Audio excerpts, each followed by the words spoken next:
Tonight we are going to spend some time with one of the most well-known teachings in all of Buddhism, the Four Noble Truths. They are four simple sayings the Buddha offered his students. They have been passed down through every generation since. They tell us why we suffer and how to be free of it. Before we begin, feel free to share what time it is and where you're listening from. Most of us carry, somewhere in us, a quiet sense that life is harder than it should be. Things change. We lose what we love. We grip what we cannot keep, and we push away what is already here. The Buddha looked at all of this very carefully. And what he found, he gathered into four small truths. Tonight we will hear these truths slowly, one at a time, with stories that help us understand these ideas. We will also follow the Buddha's own life, from his sheltered childhood to his awakening, and home again to this very moment. You do not need to know anything about Buddhism. You do not need to remember anything. Just relax and listen. So settle in wherever you are. Let your shoulders soften. Thank you for joining us here at Midnight Monk. Let us begin. 2,500 years ago in northern India, the Buddha rose at dawn from his place beneath a great tree. He had sat there through a long night. He had seen something during those quiet hours that he did not yet know how to share with anyone. So he walked. He walked for many weeks. The world had not changed, but he had. He carried four truths. The first he would speak that evening in the cool air of a quiet grove. The grove was called the Deer Park. 5 companions were waiting for him there, sitting on the grass beneath the trees. The light was soft. The hour was late. He sat down before them and began to teach. The first thing he spoke was not a method. It was not a prayer. It was a simple recognition. He said, "There is dukkha in this life. This is the first noble truth, and it is to be understood." The word he used, dukkha, is hard to carry into our language. Some translate it as suffering. Some translate it as pain.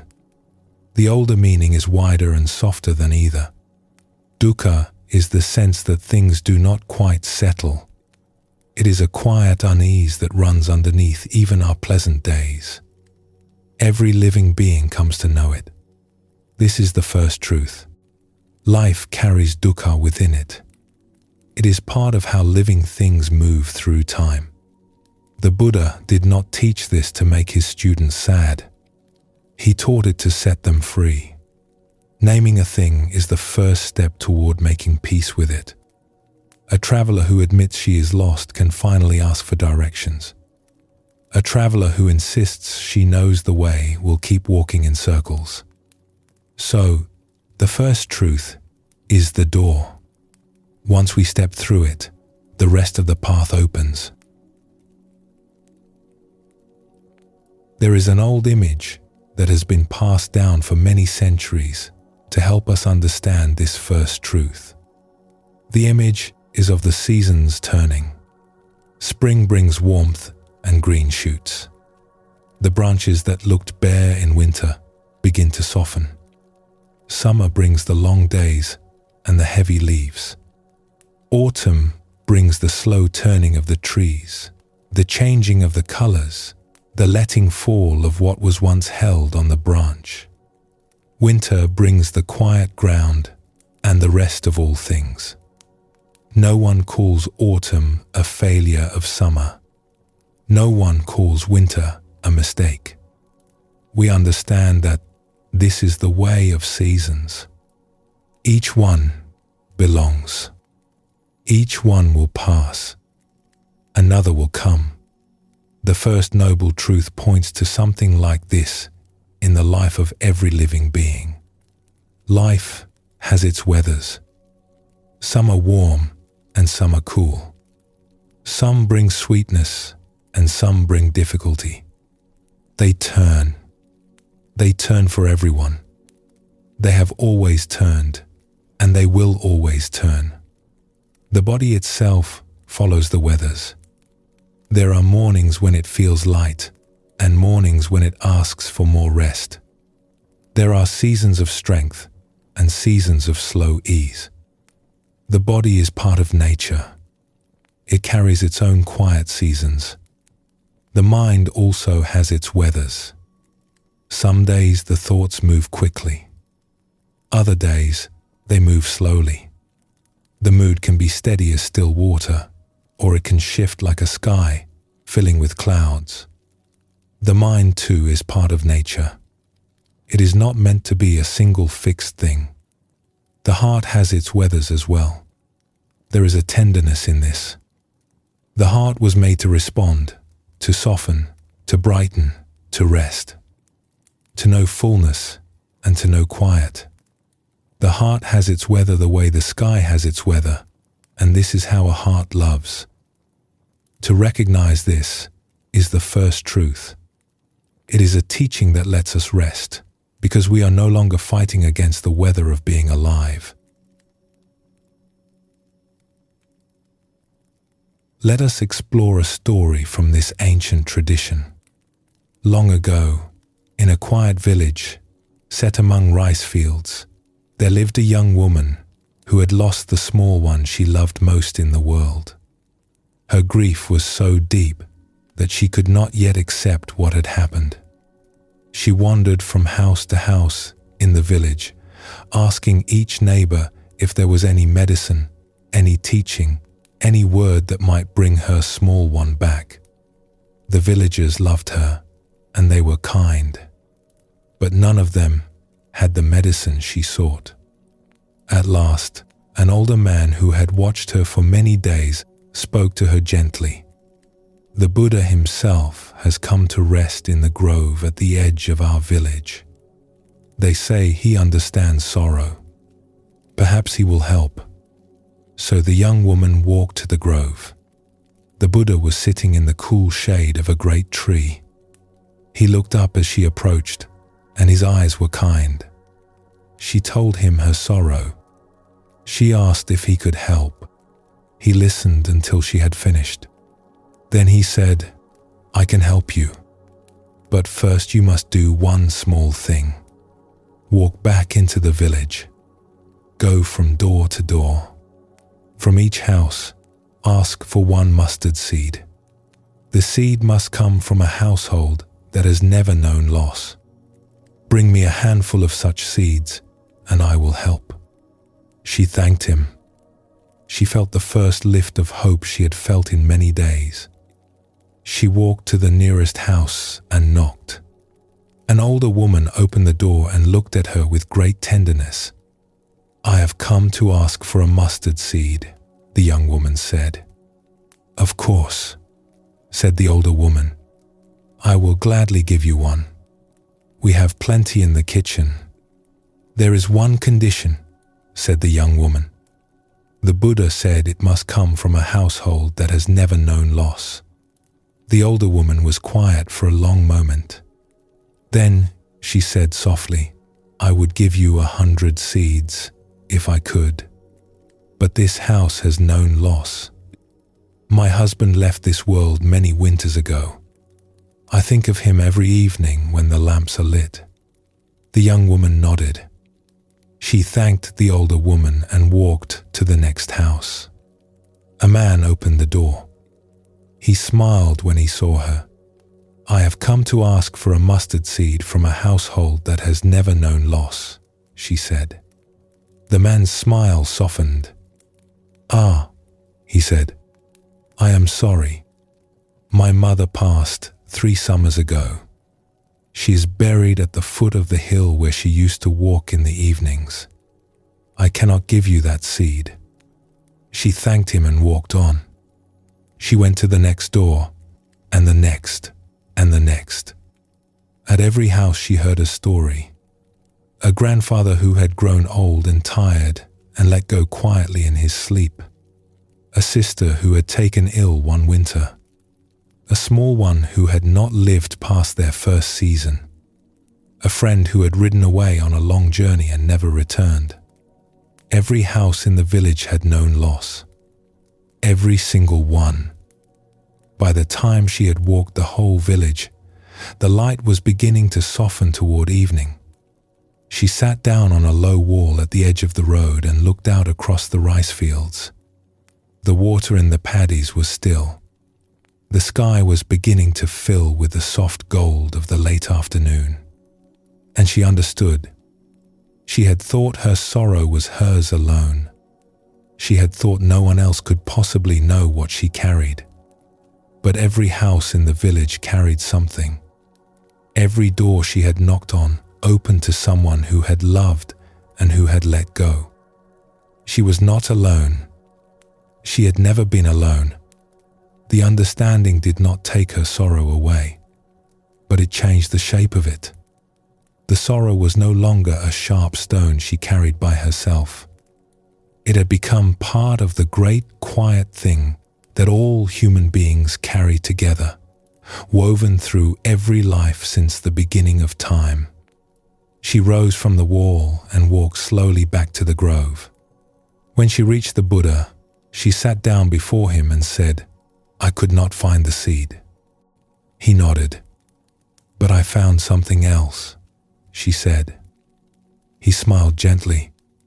"Tell me. Every house has known what I have known. Every single one. I am not the only one. I have never been the only one." The Buddha said, "This is the first truth of the path. The wheel turns for everyone. And when we see that it turns for everyone, the weight of it changes." She sat with him in the cool of the grove until the stars came out.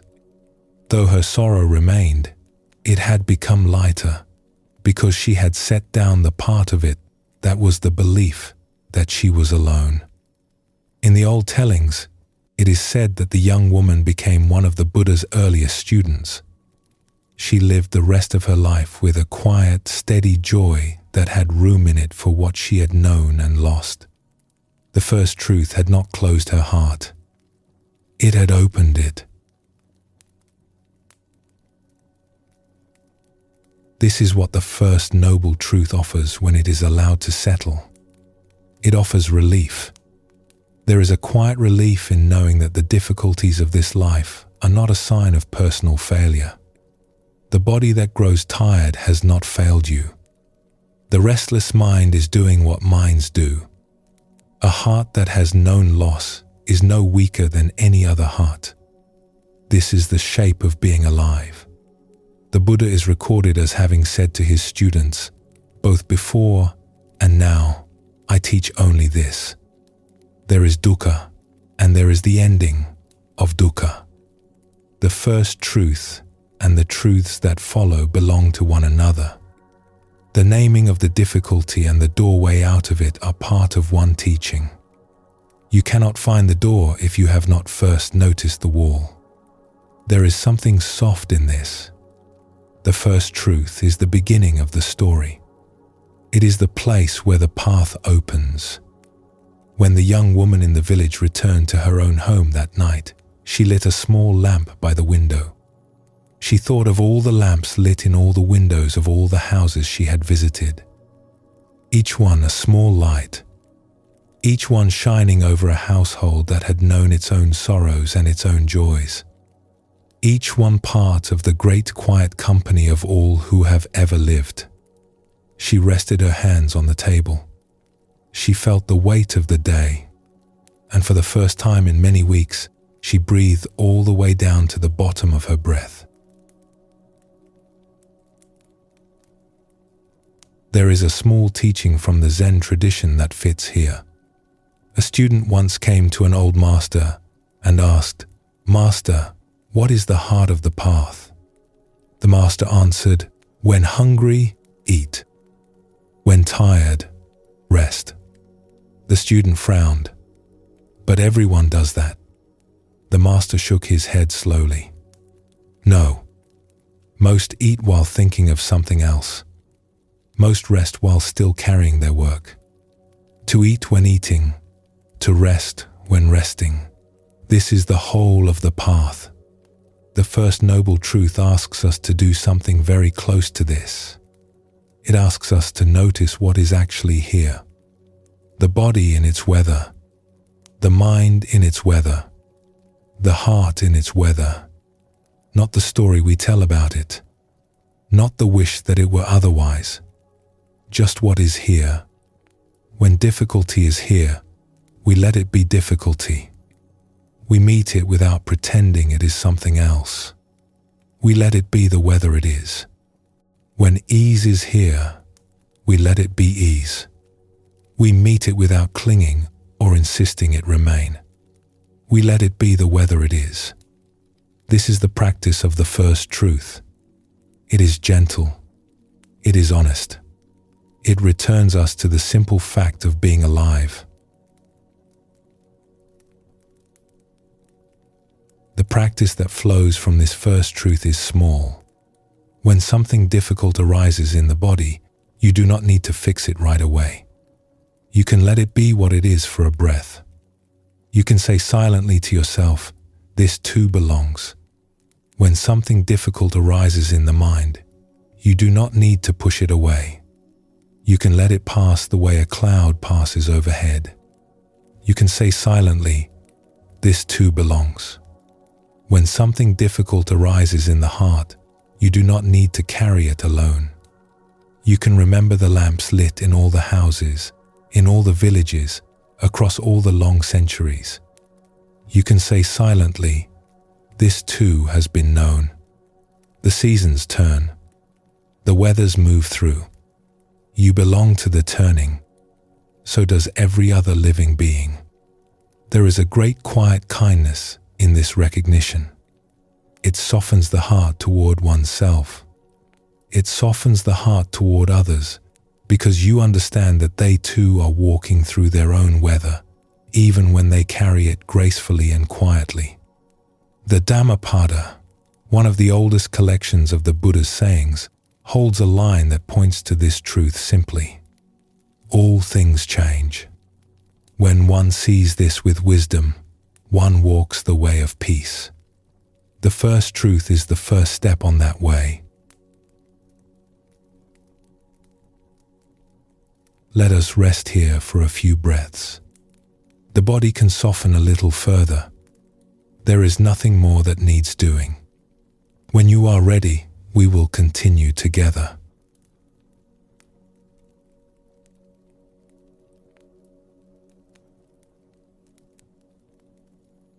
Imagine a river. It moves through a wide valley, flowing steadily toward the sea. The water is clear. The current carries leaves, fish, the soft light from the sky. Sometimes the river hurries. Sometimes it slows. But it keeps moving. Movement is its nature. Off to one side of the river, there is a small pool. Long ago, a fallen branch slowed the water there, and the pool was cut off from the main current. Over the years, the water in the pool has grown still, then dark, then heavy. Nothing flows through it anymore. The river still moves. The pool stopped moving the day it stopped letting go. This is one of the oldest images in the Buddhist tradition for what we are sitting with tonight. The river is life as it actually moves. The pool is what happens inside us when we try to hold on. The Buddha taught 4 noble truths. The first is that life carries difficulty within it, the same way nature carries weather.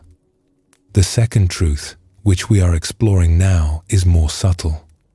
It says that most of our suffering does not come from the difficulty itself. It comes from our quiet, constant attempt to hold on, to push away, to make the river do something other than flow. The word the Buddha used for this was tanha. It is sometimes translated as craving, sometimes as thirst. It is the deep pull of the mind toward what we want and away from what we do not want. We want pleasant feelings to stay, unpleasant ones to go, the past to be different, and the future to be guaranteed. None of this is anyone's fault. It is what an untrained mind does. The mind reaches and pushes constantly, like a tired hand trying to hold water. The Buddha noticed something simple about this. The thirst itself is the source of most of our pain. The events of life come and go. We suffer when we try to grip them or refuse them. There is a teaching from very early in the Buddhist tradition that captures this so clearly that it has been carried through every century since. It is sometimes called the teaching of the two arrows.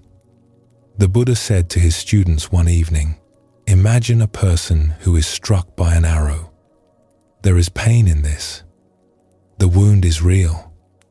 The body feels it. Now imagine that same person, after being struck by the first arrow, picks up a second arrow and strikes themselves with it. The first arrow is the difficulty that life brings. The second arrow is what the mind adds. The story we tell about it. The blame. The resistance. The wishing it were otherwise. The turning of it over and over. Most people, the Buddha said, are struck by both arrows. The wise one feels only the first." The Buddha used this image because he wanted his students to see something they could not easily see on their own. The first arrow is unavoidable. Everyone who lives feels the first arrow. A loved one falls ill. Something we cared about does not work out. A word we did not deserve lands hard. A body grows tired with the years. These are first arrows. They come, sometimes gently, sometimes with great force. They are the difficulties of being alive. The second arrow is different. The second arrow is the one we shoot ourselves with after the first one has landed. It is the half hour we spend turning the conversation over in our head, finding new things to be hurt by. It is the long evening of rehearsing what we should have said. It is the silent argument we have with the day, the body, the past, the world. The first arrow lasted a moment. The second arrow lasts as long as we keep firing it. The second arrow is something we hand to ourselves. The second noble truth is the gentle recognition that we have been handing ourselves second arrows for most of our lives and that we do not need to. Let us explore a story that has been passed down in the Zen tradition for many centuries. Long ago, two Zen monks were walking together along a path that wound through wooded hills. The older monk had been on the path for many years. The younger was still in his early days of training. They had spent the morning in silence. Their walk had been peaceful. In the afternoon, they came to a wide, slow river that crossed their road. There was no bridge. The water was high from spring rain. Standing at the edge of the river was a young woman in fine traveling clothes. She had clearly intended to cross, but the water was too deep for her, and she had been waiting for some time, unsure how to make the journey. She turned and looked at the two monks with quiet hope. The Zen tradition holds many rules. One of them, in those days, was that monks of this order did not touch women. The younger monk hesitated. He looked at his teacher. The older monk smiled at the woman, knelt down, and said gently, "Climb on my back. I will carry you across." The woman thanked him with great relief. She climbed onto his back. The older monk waded carefully into the river, found his footing in the cold current, and crossed slowly. When he reached the other side, he set her down. She bowed and thanked him. He bowed in return. She continued on her way. The two monks walked on in silence. They walked for an hour, then 2 hours, then 3. The younger monk was very quiet. His face had grown tight. He was thinking, and his thinking was getting heavier. At last, when the sun was beginning to lower toward the hills, the younger monk could no longer hold it in. He turned to his teacher and said, "Brother, you know our rule. We do not touch women. We do not even look at them directly. And yet you carried that woman across the river on your back. How could you do such a thing? How can you live with what you have done?" The older monk stopped walking. He turned and looked at the younger monk with kind eyes. "My friend," he said softly, "I put that woman down hours ago on the far bank of the river. Why are you still carrying her?" The younger monk stood in the road for a long moment. The afternoon was very quiet. He could hear the breeze moving through the trees. He could hear his own breath. He could hear how heavy he had been all afternoon, carrying a woman he had never even touched. He bowed slowly to his teacher. Something in him began to loosen.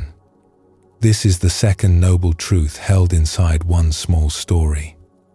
The older monk had let go at the moment. Letting go was natural. The younger monk had kept carrying, and what he carried had grown heavier with each step. Most of us walk through our days like the younger monk. We set down very little. We carry what happened last week, what someone said years ago, our worries about tomorrow, the wish that something had gone differently. By evening, our shoulders are tired, and most of what we are tired from happened long ago. There is a quiet kindness in the older monk's question. Why are you still carrying her? It is not asked to shame the younger monk. It is asked gently, with a kind of warm humor. The older monk has been there himself. Most of us have been there. We are still there in some part of our lives right now. There is something we set down hours ago, or yesterday, or many years ago, that we are quietly still carrying without realizing it. The second noble truth points to this gently. Most of the weight we carry through our days does not actually belong to the day itself.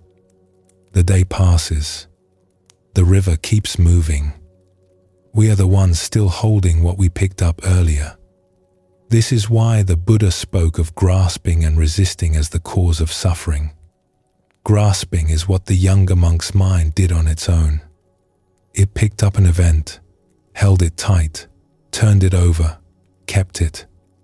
Resisting is the same motion in reverse, pushing away what is already here, refusing to let it pass. Both grasping and resisting come from the same root. Underneath them is the feeling that we are a small, separate self that has to defend itself, organize the world, secure its pleasures, keep difficulty at bay.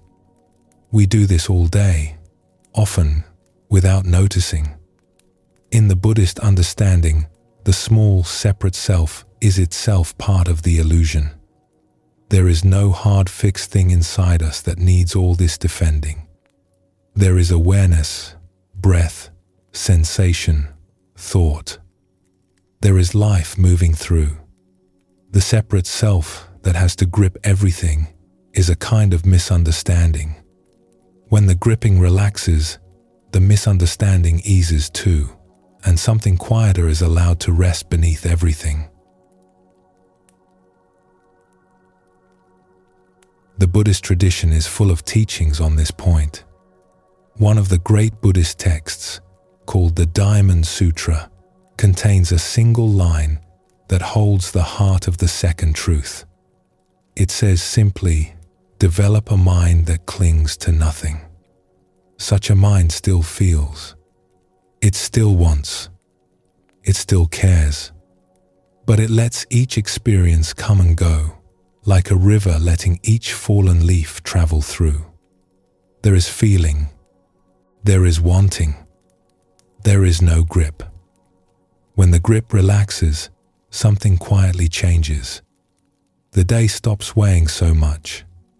We do not become cold or distant. We become lighter. The same things happen. We meet them with both hands open instead of one hand clenched. This is what the second noble truth is showing us. What hurts us is not the event, but the hand that refuses to open. It can be useful to notice the shape of the clinging when we are honest with ourselves. The second arrow comes in many forms. It can come as the wish that something had not happened. We turn the event over and over in the mind, looking for the place where we could have made it different. The event is over. The turning over is what hurts now. Or it can show up as a quiet grievance towards someone. We carry the small wound through the day, polishing it like a smooth stone in the pocket. The person continues their life. The stone we carry is ours alone. Sometimes it lives in the body, in an argument, with a tightness or a tiredness. There is a small wave of sensation. We push back against it. The wave was always going to pass. The pushing builds a wall around it that lasts much longer than the wave. Other times the clinging stretches across long horizons, in the wish for a different past, a different present, a different future. Each form is the same motion. The hand reaching out to grab the river and shape it. None of this is failure. It is what untrained minds do. The second truth is simply naming what is happening so we can begin to recognize it. In the Buddhist tradition, this recognition is itself the beginning of freedom. We do not have to fix the clinging. We only have to notice it. The noticing is the first softening. There is an old Zen image for this. A bird flying through the sky leaves no track. A fish swimming through clear water leaves no trail. The mind that is fully present moves through experience in the same way. It meets each moment. Then it lets the moment pass. The next moment is allowed to come without yesterday's weight pressing down on it. There is a simple line carried through many generations of Buddhist teaching. What you let go of, you do not lose. You only stop carrying it. The river that flows through the wide valley does not lose the leaves it carries. The leaves are still leaves. They have only stopped being a weight. They become a gentle motion in the water. When the older Zen monk set the woman down on the far bank, he did not lose her. He simply stopped carrying her. She continued her life. He continued his. The kindness of the moment remained. The weight did not. This is what the second noble truth offers when it is allowed to settle. This is not a call to care less or feel less. It is an invitation to set down what was meant to be set down, to let the river move, to let the pool find its way back into the current. The Buddha did not teach this to make us feel bad about how much we grasp. He taught it because he wanted us to see that grasping is something the mind does, not something the mind is. The mind underneath the grasping is already free. Awareness itself does not cling. It simply notices. When we notice ourselves grasping, the grasping has already begun to thin. The noticing comes from a wider place inside us. The wider place was here all along. It was simply hidden by all the holding. This is why the second noble truth is good news, gently told. The thing that has been making us tired all these years is something we can learn to recognize. And what can be recognized can begin to be released. The releasing does not have to happen all at once. The Buddhist path is not a leap. It is a slow softening, a long, patient unhanding. The hand that has been gripping for many years is allowed to open one finger at a time. Let us pause here for a few breaths. Notice how the body is resting. Notice that nothing more needs doing. When you are ready, we will continue together on the next part of the path.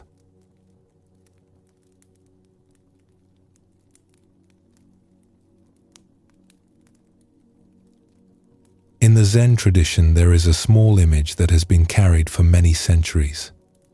A still pool on a clear night. The full moon overhead. The moon is reflected perfectly in the surface of the water. The moon never comes down. The water never reaches up. When the water is still, the moon is simply there. There is something quietly perfect in this. The water has not made an effort. The moon has not bestowed itself. There is no doing in the meeting at all. Only stillness, and what the stillness reveals. This image points to something the Buddha named long ago in the third of his Four Noble Truths. The third truth is the most hopeful of the four. It says that the suffering most of us know so well can come to an end. Not by removing the events of life, not by escaping the body. The truth is gentler than that. When the grasping stops, the suffering stops. When the water of the mind grows still, what was always there becomes visible. The Buddha had walked away from his palace at the age of 29. He spent 6 years searching. He tried every teacher he could find. He tried every practice the ancient world knew. He grew thin and tired and was no closer to peace. Then he sat beneath a great tree one night, and during those long hours, something settled inside him. He saw that suffering had a cause, that the cause could end, and that the ending was available in this very life. He spent the rest of his years telling people about it. The third truth says, in its simplest form, that freedom is possible. The grip can loosen. The river inside us can begin to flow again. This does not mean that hard things stop happening. The weathers still come. The body still ages. People we love still come and go through our lives. The third truth is not a promise that life will become easy. It is something subtler. It says that the relationship between us and what happens can change. The events keep coming. The hand inside us can learn to open. In the Buddhist understanding, this is what freedom means. It is not escape from life. It is presence inside life, without grip. There is a famous moment from the early Buddhist tradition that captures this. A traveler came to the Buddha one morning as he was walking through a city. The traveler had been searching for many years. He was exhausted. He fell at the Buddha's feet and asked for the briefest teaching the Buddha could give him. He felt he did not have much time. The Buddha was a quiet, gentle man. He looked at the traveler with kind eyes. He said, "In what you see, let there be only the seeing. In what you hear, let there be only the hearing. In what you sense, let there be only the sensing. In what you know, let there be only the knowing." The traveler heard this, and something opened in him on the spot. He thanked the Buddha and walked away. He had received the whole teaching in 4 sentences. In Buddhist tradition, it is said that this traveler walked only a short distance before something even quieter happened.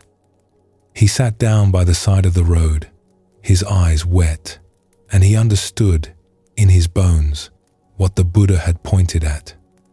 He had been seeking for many years. The seeking had been everything.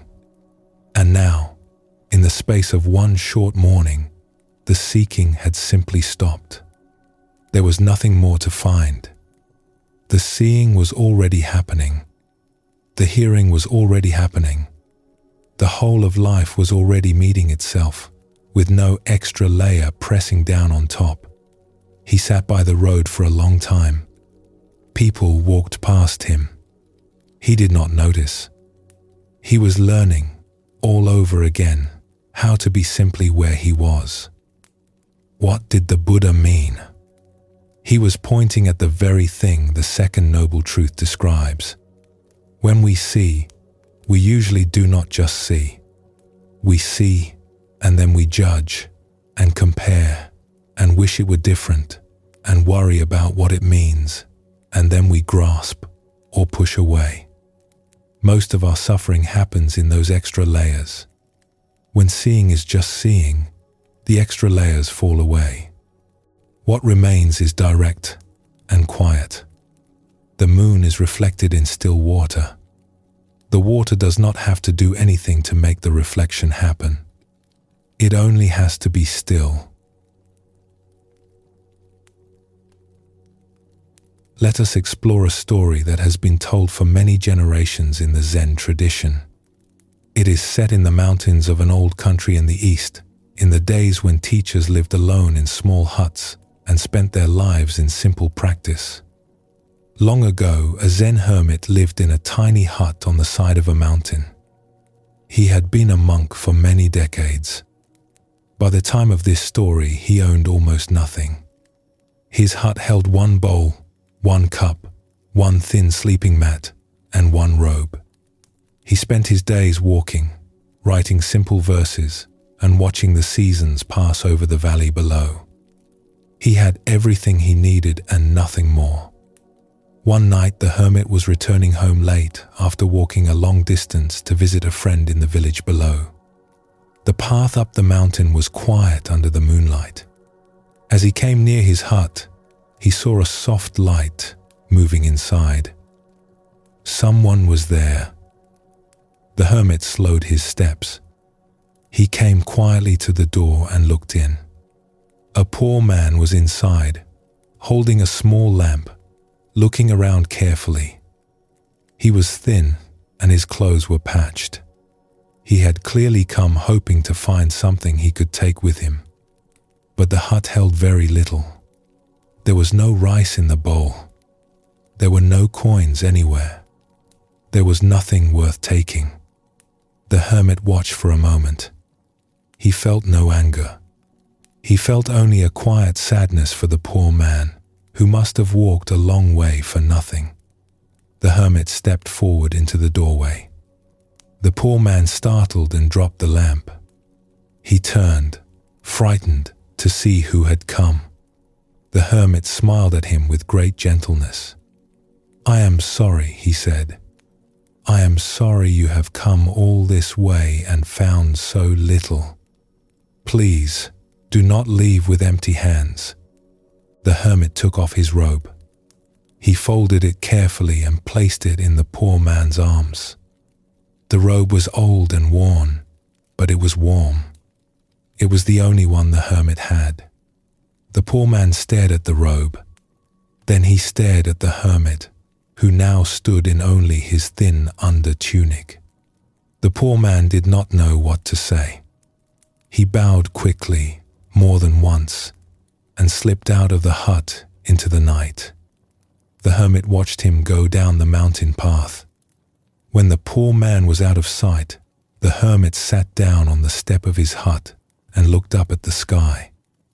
The moon was very full that night. It was floating bright and quiet above the mountain. The valley below was silver. The air was cool and clean. The hermit smiled. He said softly to himself, "Poor fellow. I wish I could have given him this beautiful moon." In the morning, when the hermit's friends came up the mountain to bring him rice, they found him sitting peacefully on the step. He had no robe. He had no bowl. He had not slept much. But his eyes were bright, and he looked more at peace than they had ever seen him. The friends sat with him for a while. They asked him what had happened. He told them quietly about the poor man in the night. They were upset on his behalf. They worried about the cold. They worried about who would replace the robe. The hermit just smiled. The robe was useful for many winters, he said. Now it is useful for someone else. I am glad it was here when he needed it. The friends went down the mountain shaking their heads. They could not understand how the hermit could be so peaceful about losing everything he owned. They did not yet understand that the hermit had not lost anything that morning. What he had needed all along had never been the robe. This is the third noble truth held inside one small story. The hermit had nothing to lose because he had set down the holding long before. The robe was a useful thing, and when he had it, he wore it. When someone else needed it, he gave it. The robe came and went. The hermit remained. His peace did not depend on the robe. This is what freedom looks like in the Buddhist understanding. It is not the absence of things. It is freedom from the grip on things. The hermit could be cold without being miserable. He could be alone without being lonely. He could lose what he loved without losing himself. Most of us have not gotten there. Most of us are still gripping. But the third truth says that what the hermit had is not far from any of us. It is closer than our skin. It is the part of us that is already free, that has always been free, that is simply hidden underneath all the gripping. When the gripping relaxes, the free part shows through. In another famous Buddhist teaching, the Buddha was once asked whether freedom is something far away or something near. He answered that it is near. He said that the trouble is, we keep looking past it. We look for it in the future, when we are wiser, or in the past, when we were younger. We look for it on retreats, and in books, and in our great plans. Meanwhile, it is sitting quietly behind everything we already are. There is a single line from one of the oldest Zen teachers that points at this. He said, "Ordinary mind is the way." He did not mean the mind that is always running and grasping. He meant the mind underneath. The mind that knows what it is to walk, and to eat, and to breathe, and to look up at the sky.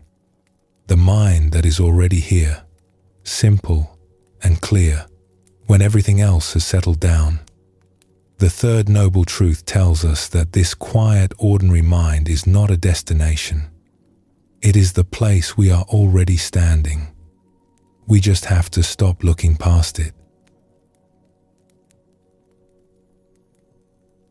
There is one more thing worth saying about freedom as the Buddhist tradition understands it. Freedom does not require leaving anything behind. The hermit kept loving his friends. He kept walking the mountain paths he loved. He kept writing his simple verses. He kept noticing the moon. The shape of his life did not change much when he found his peace. What changed was that he was no longer trying to make life be something other than what it was. He met what came. He let go of what passed. This is what the third noble truth quietly offers. Not a different life. The same life, met with open hands. There is a famous saying that comes down to us from the Zen tradition. Before enlightenment, chop wood, carry water. After enlightenment, chop wood, carry water. The wood and the water do not change. The one who chops and carries is the one who has grown lighter. This is the heart of the third truth. We do not have to become someone else to be free. The very life we are already living can become the place where freedom rests, when the gripping inside us begins to soften. Most of us think that freedom must come at the end of a long road. We picture ourselves arriving somewhere. We picture a different version of ourselves, finally at peace. But the Buddhist tradition says, gently and many times, that the freedom is not at the end of the road. The freedom is in the walking. It is in how we hold what we are already doing. It is in the small kindness, the small attention, the small letting go, the small return to the breath. Each of these is a taste of the third truth. Each of these is the same freedom that the hermit knew in his hut and the Buddha knew under his tree. There is a small Zen verse that closes well here. It says, "The wild geese do not intend to leave their tracks in the pond. The water has no mind to receive their image. And yet, for a moment, the geese are perfectly reflected on the surface of the water. This is how a free mind moves through the world.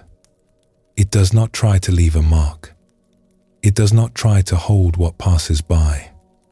It simply meets what comes, the way still water meets the sky.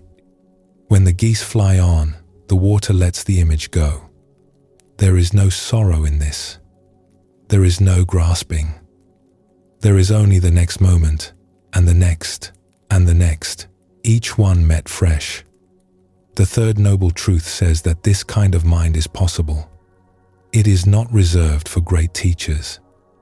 It is not far away. It is what we already have, underneath all the holding, waiting quietly to be uncovered.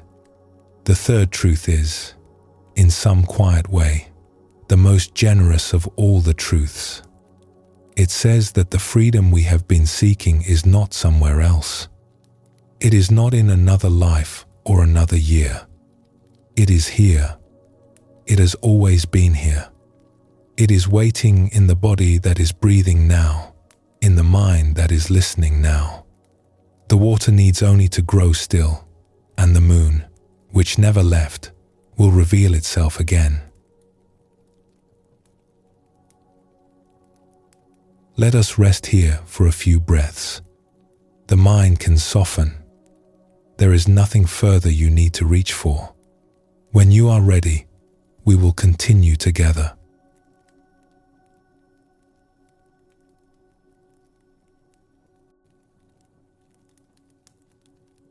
There is a moment in the Buddha's life that points to the heart of the fourth noble truth. He was sitting by a river, exhausted, after 6 years of extreme practice. He had tried every harsh discipline the ancient world knew. He had fasted until he could no longer stand. He had sat for days without moving. He had pushed his body to the edge of what it could bear.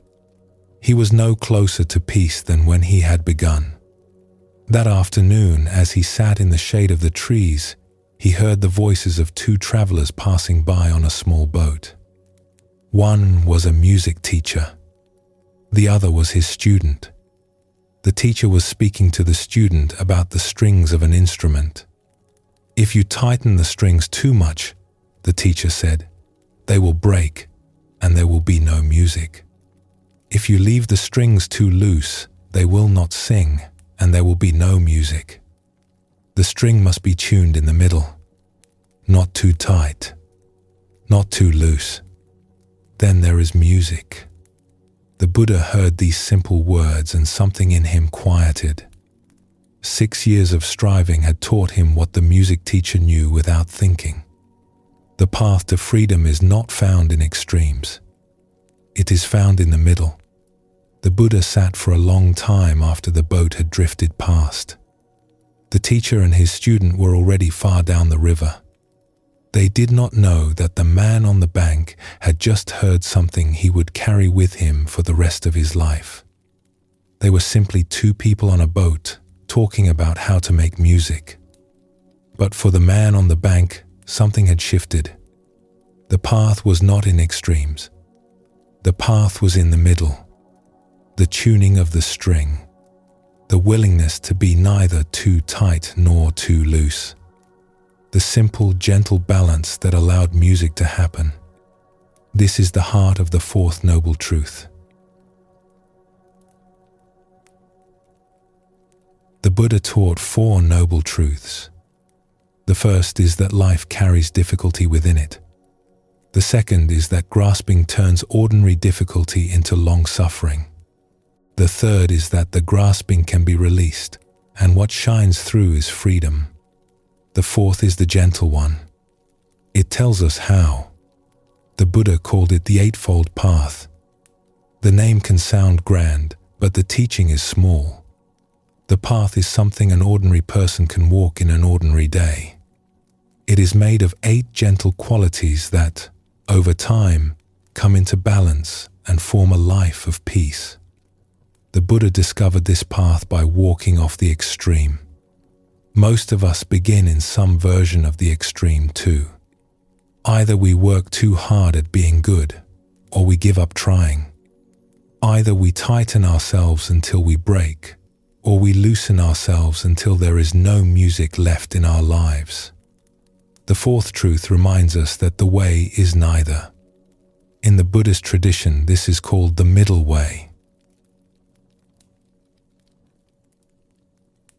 Let us explore the canonical story that the Buddha himself used to teach this. Long ago, there was a young monk who had been a famous musician before he gave up his old life to follow the Buddha. He was talented and earnest. When he joined the order, he threw himself into practice with the same intensity he had brought to his music. He walked in meditation for so many hours each day that his feet grew sore. He slept very little. He ate barely enough to keep him standing. After many months of this, the young monk was discouraged. He had pushed himself harder than anyone else. He felt no closer to the peace he was seeking. One evening he began to think about leaving the path. Perhaps the way of the Buddha was not for him. Perhaps he should return to his old life and play music again. He sat alone at the edge of the practice grounds that evening. He thought of his old life. He thought of the music he used to make.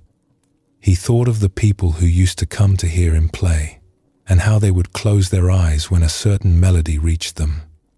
He had loved that life. He had given it up to follow the Buddha because he had felt, in some quiet way, that the path of music was not deep enough for him. But now, on this tired evening, he wondered if he had been wrong. Maybe the path of music had been deep enough after all. Maybe he was not made for this harder path.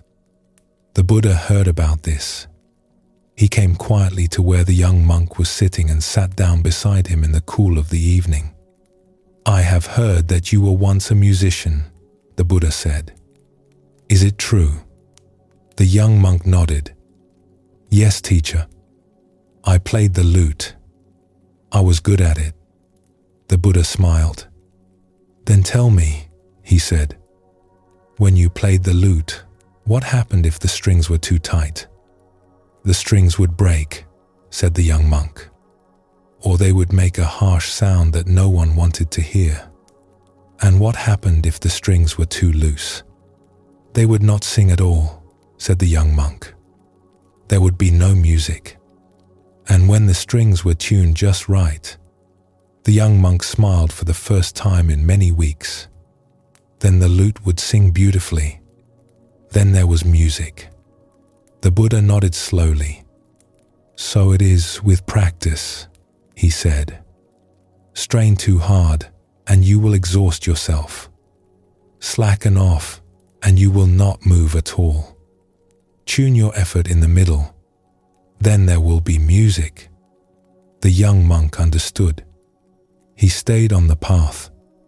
He stopped straining so hard. He stopped thinking of giving up. He tuned his life in the middle, like a string, and his practice began to deepen on its own. This story has been told in the Buddhist tradition for over 2,000 years. It contains the whole of the fourth truth in a few words. The path is the middle way. The Buddha taught 8 aspects of this path. They are sometimes called right view, right intention, right speech, right action, right livelihood, right effort, right mindfulness, and right concentration. The word right in these 8 is gentler than it sounds. It does not mean correct in some strict, judging sense. It means well-tuned, in harmony, like the lute string, neither too tight nor too loose. The Buddhist tradition often groups these 8 into 3 soft areas of life. The first area is wisdom. It is about how we see and what we intend. The path asks us to see things as they actually are, including their changefulness and their deep connection to one another. It asks us to bring an intention of goodwill to our days, rather than an intention of grasping or harm. This sounds simple, but it is the work of a lifetime. The path asks us, again and again, to soften the layers of our seeing, to look without grasping, and under the grasping, the world is often much kinder than it appears. The second area is conduct. It is about how we move through the world with other beings. The path invites us to speak in ways that bring more peace than pain, to act in ways that respect what is alive, to work, if we can, in a way that does not require us to wound the world to live in it. These qualities are not rules. They are the natural shape of a heart turning toward peace. The kinder we become, the lighter our days. The third area is meditation. It is about how we work with our own mind. We bring a steady, gentle effort to whatever we are doing. We pay attention to what is actually here, instead of drifting in thought all day. The mind is allowed to grow quiet and steady over time, the same way a pool of water becomes clear when no one is stirring it. Together, these 3 areas form one whole life. Wisdom without conduct stays in the head. Conduct without wisdom becomes rigid. Both without inner steadiness do not hold. When all 3 grow together over time, a quiet life begins to form. These are the 8 aspects of the path. The Buddha did not present them as 8 separate steps to climb in order. He presented them as 8 qualities that grow together, gradually, in a life that has begun to turn toward peace.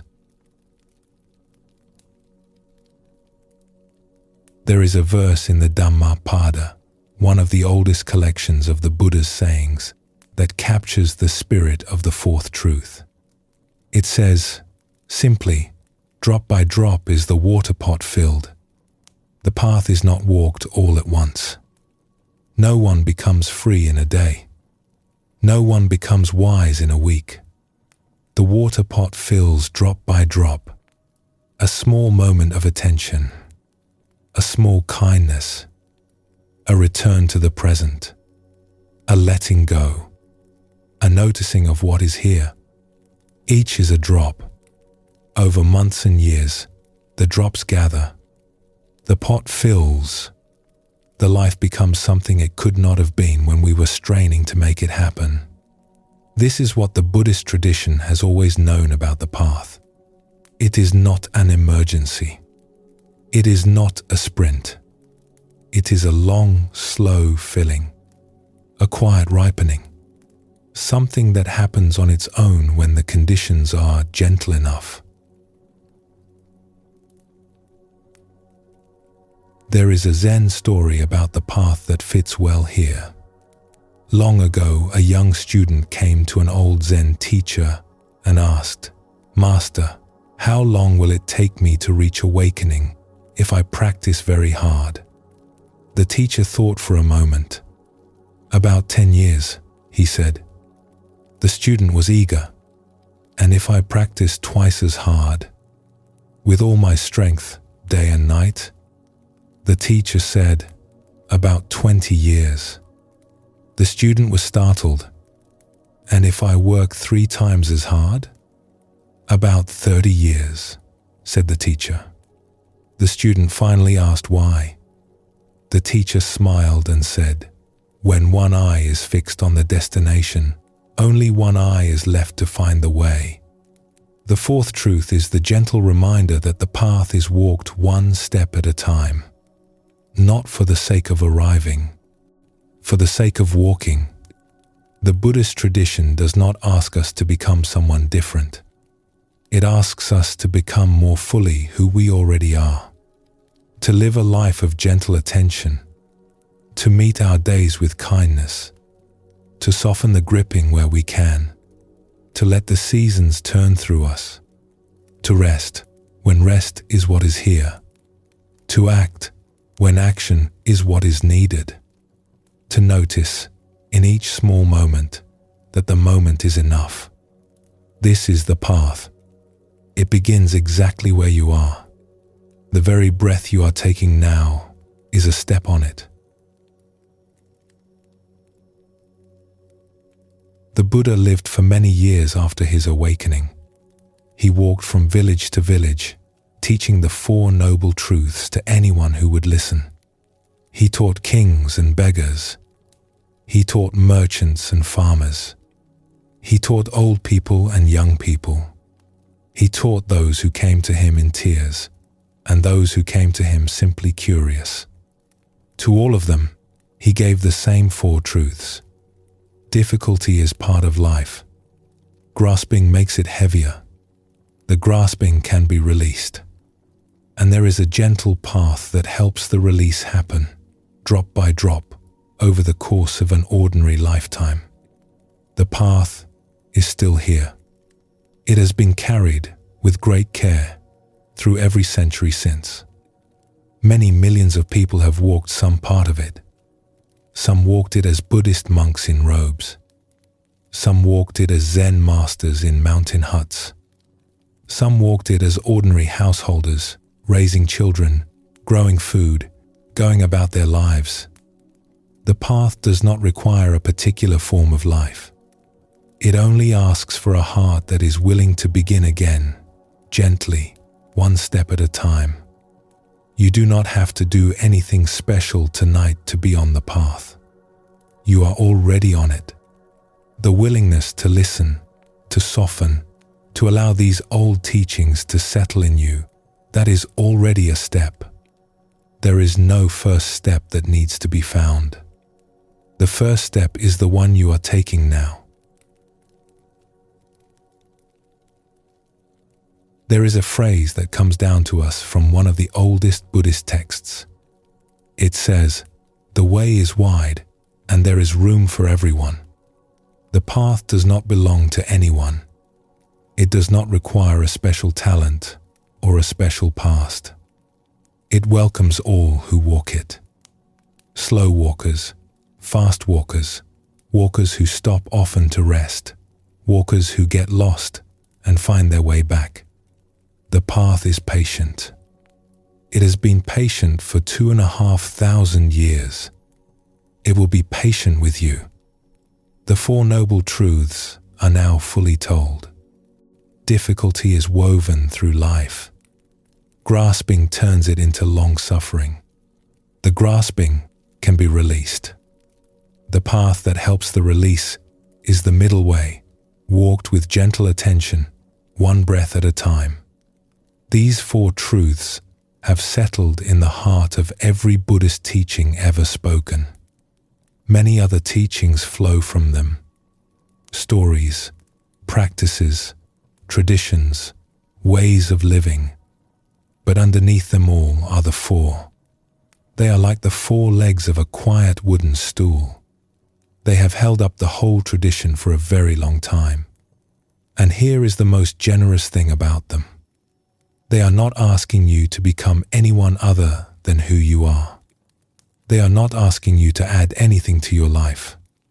They are simply pointing at what is already true and inviting you to live in friendly company with it.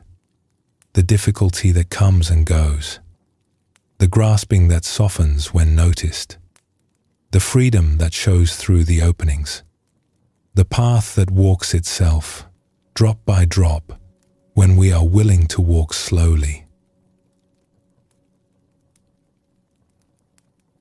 Let us pause here for a few breaths. The body can soften, the mind can rest. There is nowhere else you need to go. When you are ready, we will continue together.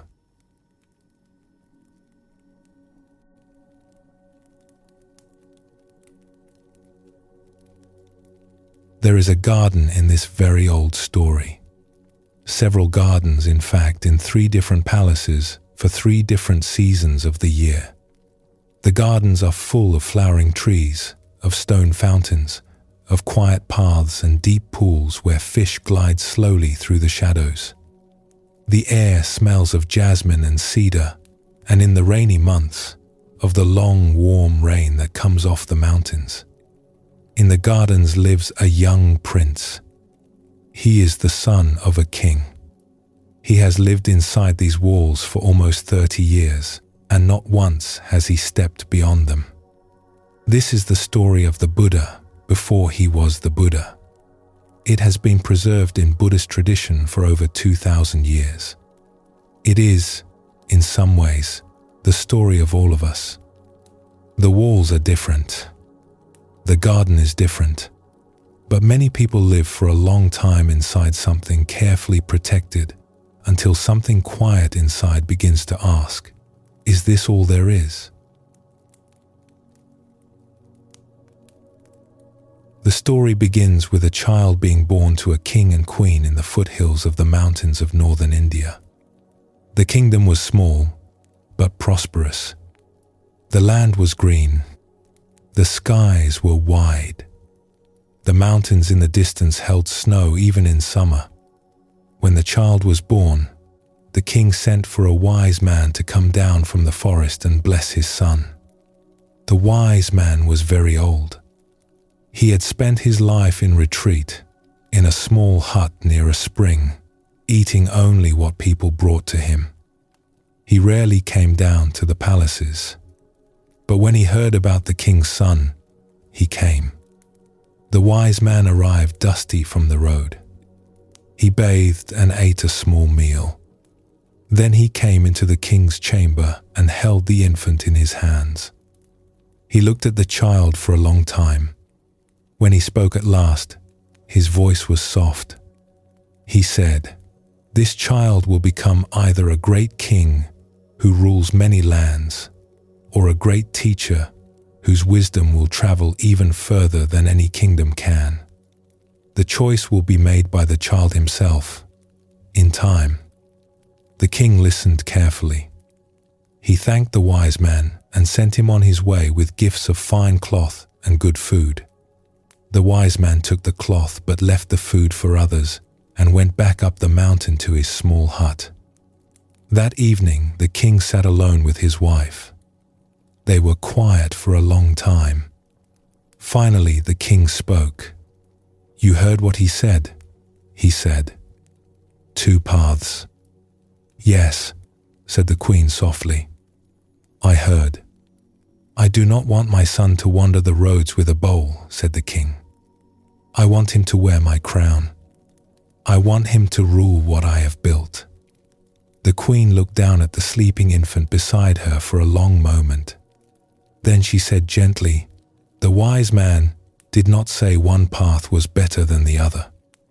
He said the choice would be made by the child himself." The king was quiet. He loved his wife. He trusted her wisdom in many things, but he could not imagine letting go of the future he had pictured for their son. She had felt something in the wise man's voice that the king had not heard. The wise man had not spoken of 2 equal possibilities. He had spoken of 2 true ones, the kingdom or the wider wisdom, and in her heart she suspected which one her son would choose, though she said nothing more about it to anyone. So the king made a plan. He would build a world for his son in which there was no reason to wander. A world so beautiful, so full of joy and music and ease, that the son would have no question worth seeking the answer to. He would surround the boy with everything good, and he would keep out everything difficult. This was how the gardens were built. The king built 3 palaces, one for the hot months, one for the rainy months, one for the cool months. Around each palace he built walls of pale stone, and inside the walls he laid out the gardens. In the gardens he placed everything beautiful that he could think of. There were flowering trees from all the kingdoms of the region, jasmine and oleander, and small trees whose blossoms looked like white stars in the evening. There were ponds with white and blue and red lotuses that opened in the morning and closed at night. There were marble fountains carved with the shapes of birds. There were stone walkways smooth as old wood. There were pavilions for resting, with silk cushions, where the prince could sit and read in the cool of the afternoon. There were small bridges over narrow streams. There were courtyards with pale sand raked into careful patterns each morning. There were peacocks who walked the paths slowly, their long tails trailing behind them. There were songbirds in the trees, kept content with seed and clean water, who sang at first light and again at evening. There were musicians who played for the prince at every meal. There were poets who recited verses while he ate. There were athletes who taught him how to ride a horse, how to draw a bow, how to swim. There were teachers who taught him many languages and the histories of his kingdom and the kingdoms beyond, and the names of the stars. The king gave careful instructions to everyone in the prince's world. No one was to grow old in front of him. No one was to fall ill in front of him. No one was to weep in front of him. The servants who became ill were quietly sent away and given good homes and replaced with healthy ones. The flowers that wilted were cleared away in the night and replaced with fresh ones. The musicians and dancers were all young. If a leaf fell, it was swept away before the prince could see it. If a fountain stopped working, it was fixed before he noticed. The world inside the walls was kept beautiful at all times by many hands working quietly out of sight. This is how the prince grew up. He grew up in beauty. He grew up surrounded by smiling faces. He learned to ride horses, to play music, to read and write the languages of his land. He learned to recite the old poems. He learned how to govern, since one day he would be a king. He grew tall and strong. He was kind. He was gentle. The people who worked for him loved him because he was never cruel to them. When he was 16, the king arranged for him to marry. The bride was chosen for her beauty and her good heart. She was a young woman from a noble family in a neighboring kingdom. She had been raised, in her own way, behind her own kind of garden walls. The two of them liked each other immediately. They became close companions. After some years, they had a son. He was small and round and sweet, with his father's quiet eyes. The prince loved him. He used to carry the boy through the gardens in the early morning, before the heat came, showing him the birds and the flowers. One morning, walking with the boy along the edge of one of the pools, the prince found a small green leaf on the stone path. He picked it up and showed it to his son. The boy reached out and touched it with one careful finger. The two of them stood there for a long time, looking at the leaf together. The musicians began their morning playing somewhere in the gardens. The fountains came on. The light grew. The prince held his son a little closer and tried to remember, exactly, this morning, this leaf, this small finger reaching out, this peace. He did not know why he wanted to remember it so carefully. He only knew that he did. By every measure the world knew, the young prince had everything. He had a beautiful home and a loving family. He had work that suited him. He had pleasure and ease and safety. and every external thing arranged in his favor. Several years went by like this. The prince was 25, then 28, then 29. From the outside, his life was beautiful. Every day was bright. Every meal was fine. Every evening had music and good company. The gardens kept their flowers. The walls kept their secrets. The world the king had built held together perfectly. But there was a feeling. The prince could not have named it if you had asked him. It was very quiet. It came in soft moments, when he was alone in the garden, or when he was sitting by one of the pools watching the fish move through the water.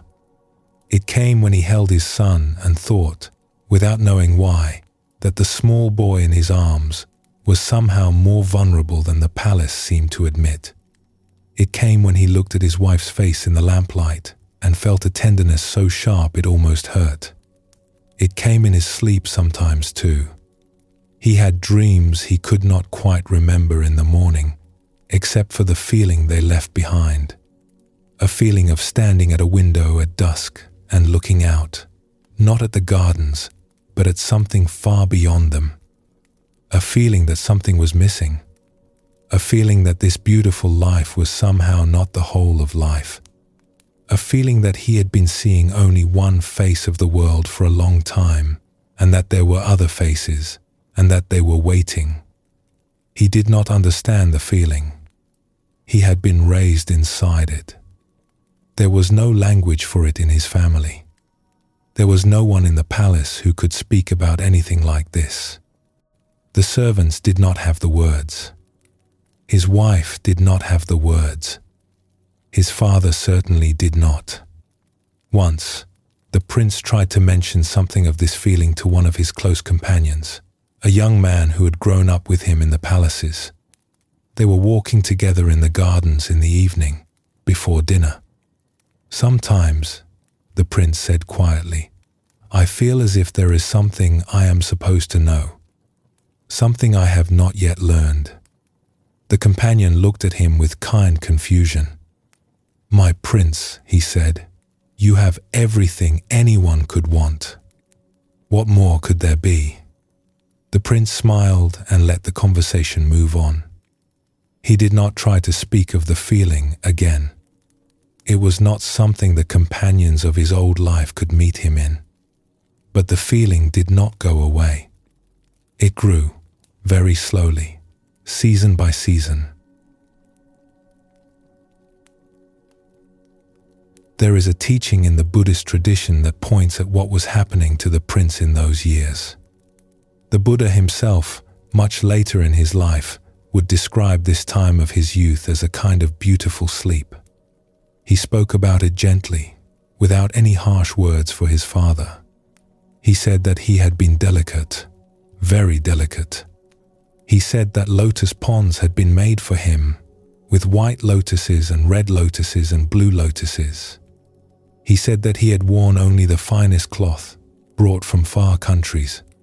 He said that even on the rare occasions when he was outside in the sun, servants held a silk parasol over his head to keep the brightness from touching his skin.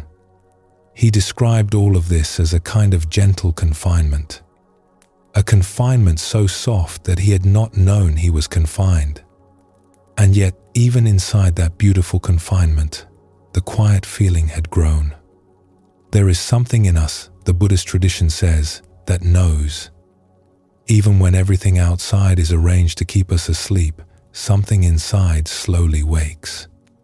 The walls of the garden can be very high and very lovely, but the truth of being alive will find its way through, eventually, in some small moment when no one is looking. The prince did not know it yet, but his life was about to turn. Not because anything had gone wrong inside the gardens. Nothing had gone wrong. The flowers still bloomed. The musicians still played. His wife still loved him. His son still slept peacefully in his small bed. The walls of the palace still held. But the prince had begun to ask questions that no one in the gardens could answer. He wanted to see the city beyond the walls. He wanted to see how other people lived their days. He wanted to know what his father had been keeping from him all these years. He was not yet 30 years old. The story was just beginning. There is something worth pausing on here before the next part of the story comes. The prince had what most people would call a perfect life.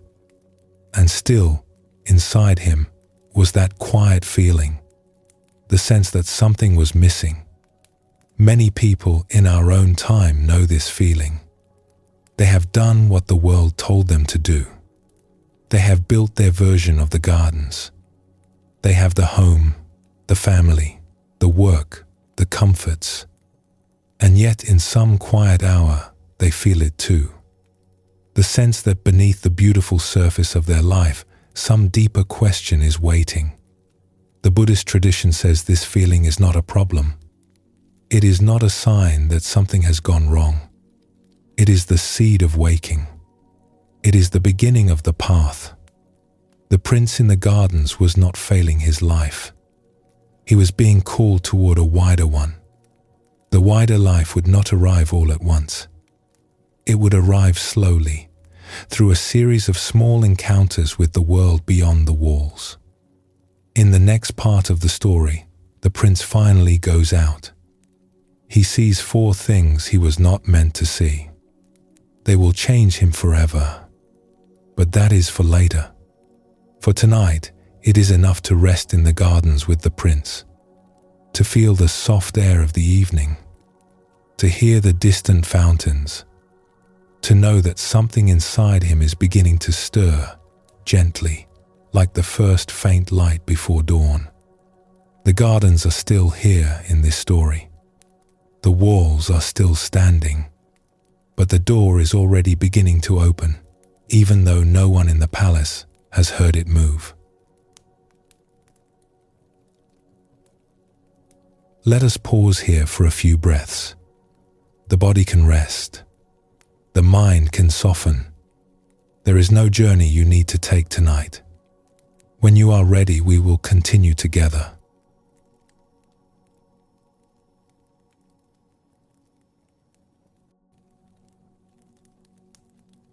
There came a morning when the young prince could no longer wait. He had spent almost 30 years inside the gardens.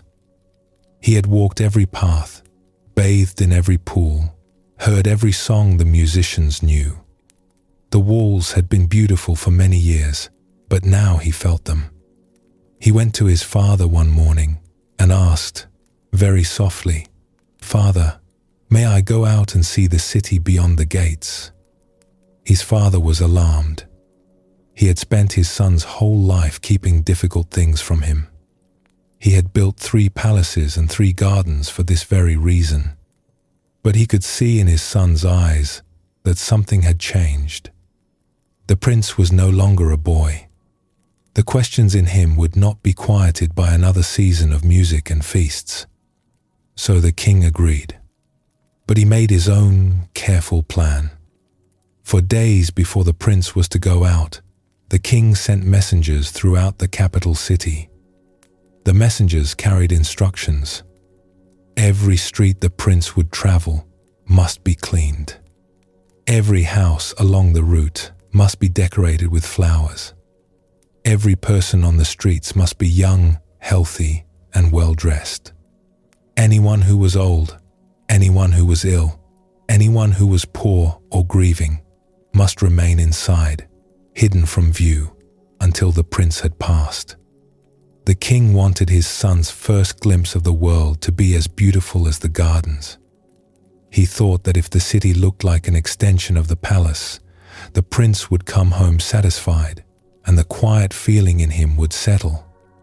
On the morning of the outing, the streets were ready. The flowers were strung. The young, smiling people lined the route. The prince climbed into a fine carriage with his trusted driver, and they rode out through the palace gates and into the city. The prince had thought, for many years, that he knew what was beyond the walls. He had imagined cities full of houses and busy people. He had imagined marketplaces and rivers and roads.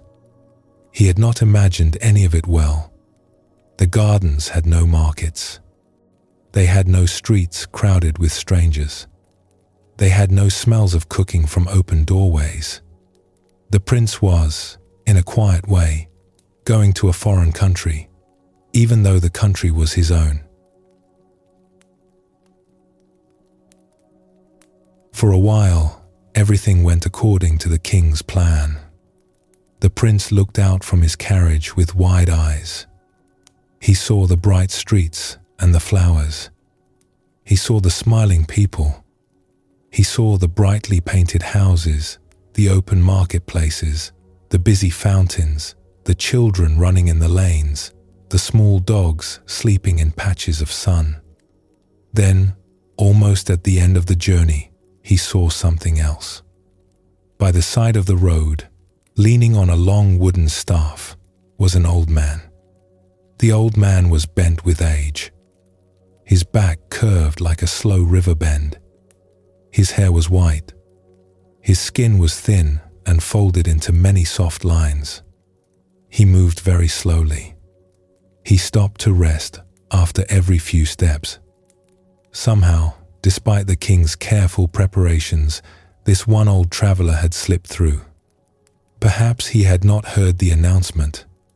Perhaps he had wandered in from another village. In Buddhist tradition, it is said that the messengers came when they were meant to come, no matter what the king did to prevent them. The prince saw the old man and his face changed. He turned to his driver, who was an honest man and had served the family for many years. "Friend," the prince said, "what is happening to that man? Why is he like that?" The driver was quiet for a moment. He had not been instructed to lie, and he did not lie. He said, "My prince, that is an old man. His body has lived for many years. The body changes as the years pass. The hair turns white. The back bends. The strength fades. This happens to all people who live long enough." The prince said, "To all people?" The driver said, "Yes, my prince. To you, to me, to everyone." The prince rode home in silence that day. The streets were still bright. The flowers were still in bloom. The young people were still smiling. But the prince could no longer see any of it. He could only see the old man, and the long wooden staff, and the bent back, and the very slow steps. When he came back to the palace, he did not eat dinner with his wife that night. He sat alone in one of the small pavilions in the garden. The musicians did not know what to play for him, so they played softly, hoping to soothe him. He did not hear them. He was thinking about the old man and about the words of his driver. Everybody lives for many years. Everybody changes as the years pass. It happens to all people. To you, to me, to everyone. A few weeks later, when the prince had recovered some of his spirit, the king arranged a second outing. This time he was even more careful. He sent more messengers. He made the streets even more beautiful. He hoped that the second journey would heal the first. The prince rode out again. The streets were lined with the same flowers. The same young people stood and waved. The prince looked out from his carriage and tried to enjoy what he saw. Then, in a quiet side street, he saw a second sight. A man lying by the side of the road, very weak. The man could barely lift his head. His skin was pale. His breathing was shallow and uneven. A small child sat beside him, holding a cup of water, trying to help him drink. The prince turned to his driver. "What is happening to that man?" The driver said, "My prince, that man is unwell. The body sometimes falls ill. Bodies are made of many small parts, and the parts do not always work as they should. Sometimes the body is well, and sometimes it is not. This happens to all people." The prince said, "To all people?" The driver said, "Yes, my prince. Sometimes lightly, sometimes more heavily. But all people, to you, to me, to everyone." The prince rode home in even deeper silence. The world was now two messengers heavier. Aging, illness, two truths that his father's gardens had hidden from him for nearly 30 years. He spent days alone in the gardens after that, sitting by the pools, watching the fish. The musicians played. He did not hear them. The flowers bloomed. He did not see them. Something inside him was changing. The king became worried. He did not understand what was happening to his son. He thought that perhaps one more careful outing would help. Perhaps the prince had simply been unlucky on the first two journeys. The king sent more messengers. He cleaned the streets a third time. He prepared everything as carefully as he had ever prepared anything. The third outing was the most beautiful yet. The streets were full of music. Children threw flower petals as the carriage passed. The sky was clear. The air was warm. But once again, something slipped through. In a quiet street, the prince saw a small procession. The people walked slowly, dressed in pale cloth. In their midst, carried with great care, was someone they had loved.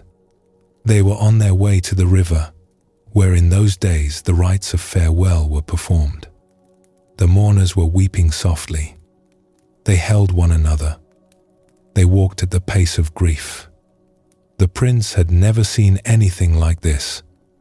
He turned to his driver. "Friend, who are those people? Where are they going?" The driver was quiet. This was the hardest one to tell. But he was an honest man. He said, "My prince, those people are saying goodbye to someone they loved. Every life has a beginning, and every life, in time, comes to its end. The mourners are walking with their loved one last time, before letting them rest." The prince said, "Does this happen to everyone?" The driver said, "Yes, my prince. Every life has its own length. None of us know how long, but every life, in its own time, comes home. This is part of being alive." The prince did not weep. He sat very still in the carriage. The carriage went on. He did not see the rest of the route. He did not hear the music. The soft sound of the mourners stayed with him for a long time after he came home. That night he could not sleep. He walked alone through the gardens by moonlight.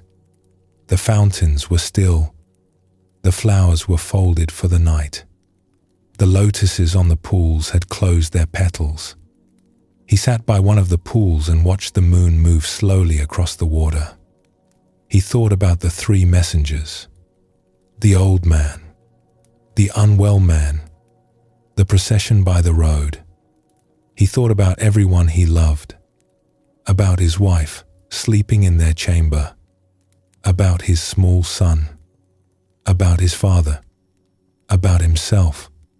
Three truths that the gardens had hidden from him. Three truths that no garden could hide forever. He stayed in his chambers for many days after the third outing. He did not see his father. He did not eat at the regular tables. He saw his wife only briefly, and only to be kind to her. He held his son one evening for a long time, looking quietly at his small face.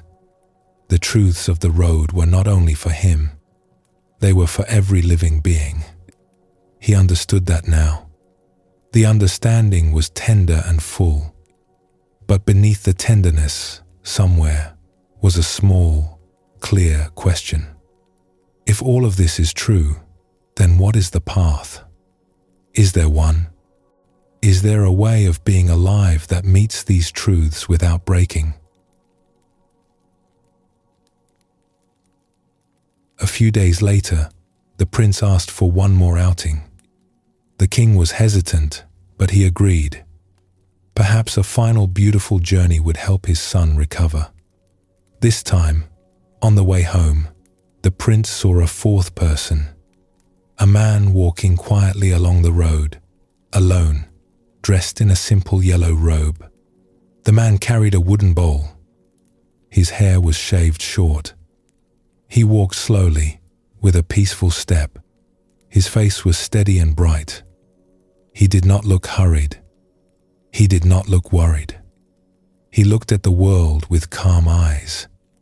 The prince turned to his driver, more puzzled by this one than by the others. "Friend, who is that man? Why is he walking alone? Why is he dressed like that?" The driver smiled gently. "My prince, that is a wandering teacher. He has left his home and his old life to seek wisdom. He owns nothing but the robe on his back and the bowl in his hand. He eats whatever kind people offer him. He walks from village to village. He sits in the forests and meditates. He is looking for the truths that go deeper than the things of this world." The prince watched the wandering teacher for a long time as the carriage passed. The teacher did not look at him. He was simply walking, peaceful, complete in himself, free. The prince had seen aging and illness and the end of a life. He had felt all three press into his heart. But here, at last, was someone who walked through a world that contained all of these things and who looked at peace, who looked free, who looked as if he had found something the gardens could never give. The Buddhist tradition calls these four sights the four messengers. They came to the prince at the time when he was ready to see them. They did not come to wound him. They came to wake him. The prince came home from the fourth outing changed. He did not say much to his wife at dinner.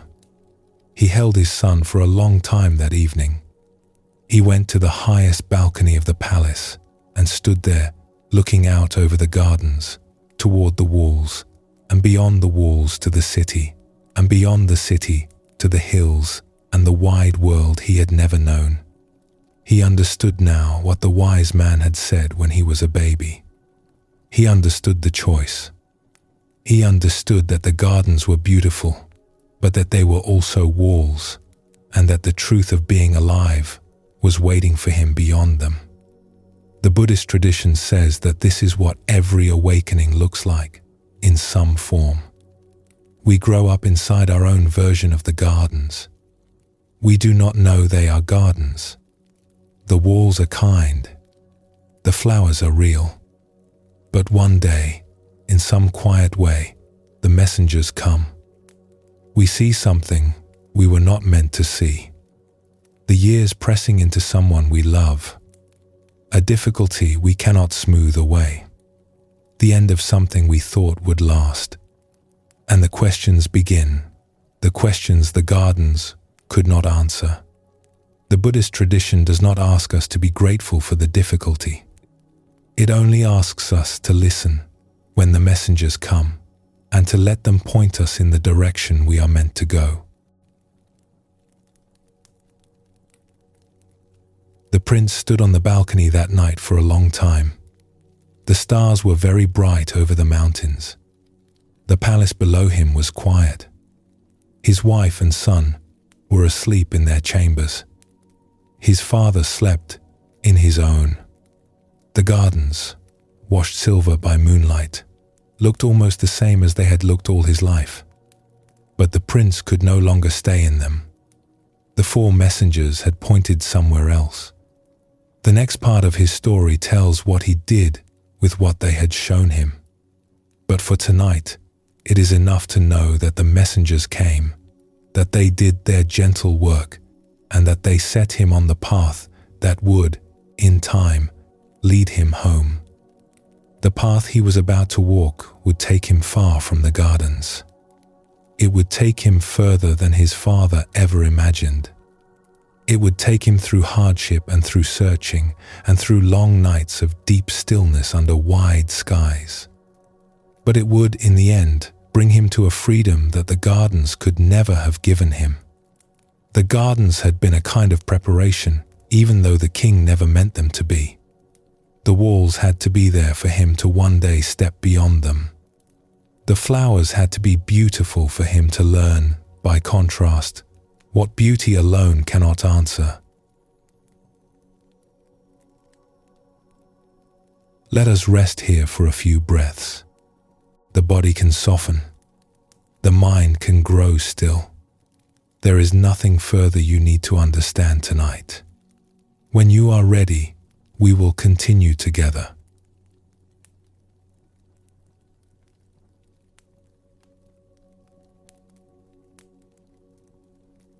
There came a night when the young prince stood at the edge of his palace gardens and looked out into the dark. The moon was high. The fountains were silent. Everyone he loved was asleep behind him in the palace. His wife, his small son, his father, the dancers and musicians and servants who had watched him grow up. He stood there for a long time. The night air was cool. The path back to his chamber was a few steps behind him. The path forward, beyond the gates, was unmarked. He was almost 30 years old. He had seen the 4 messengers. He could not pretend he had not seen them.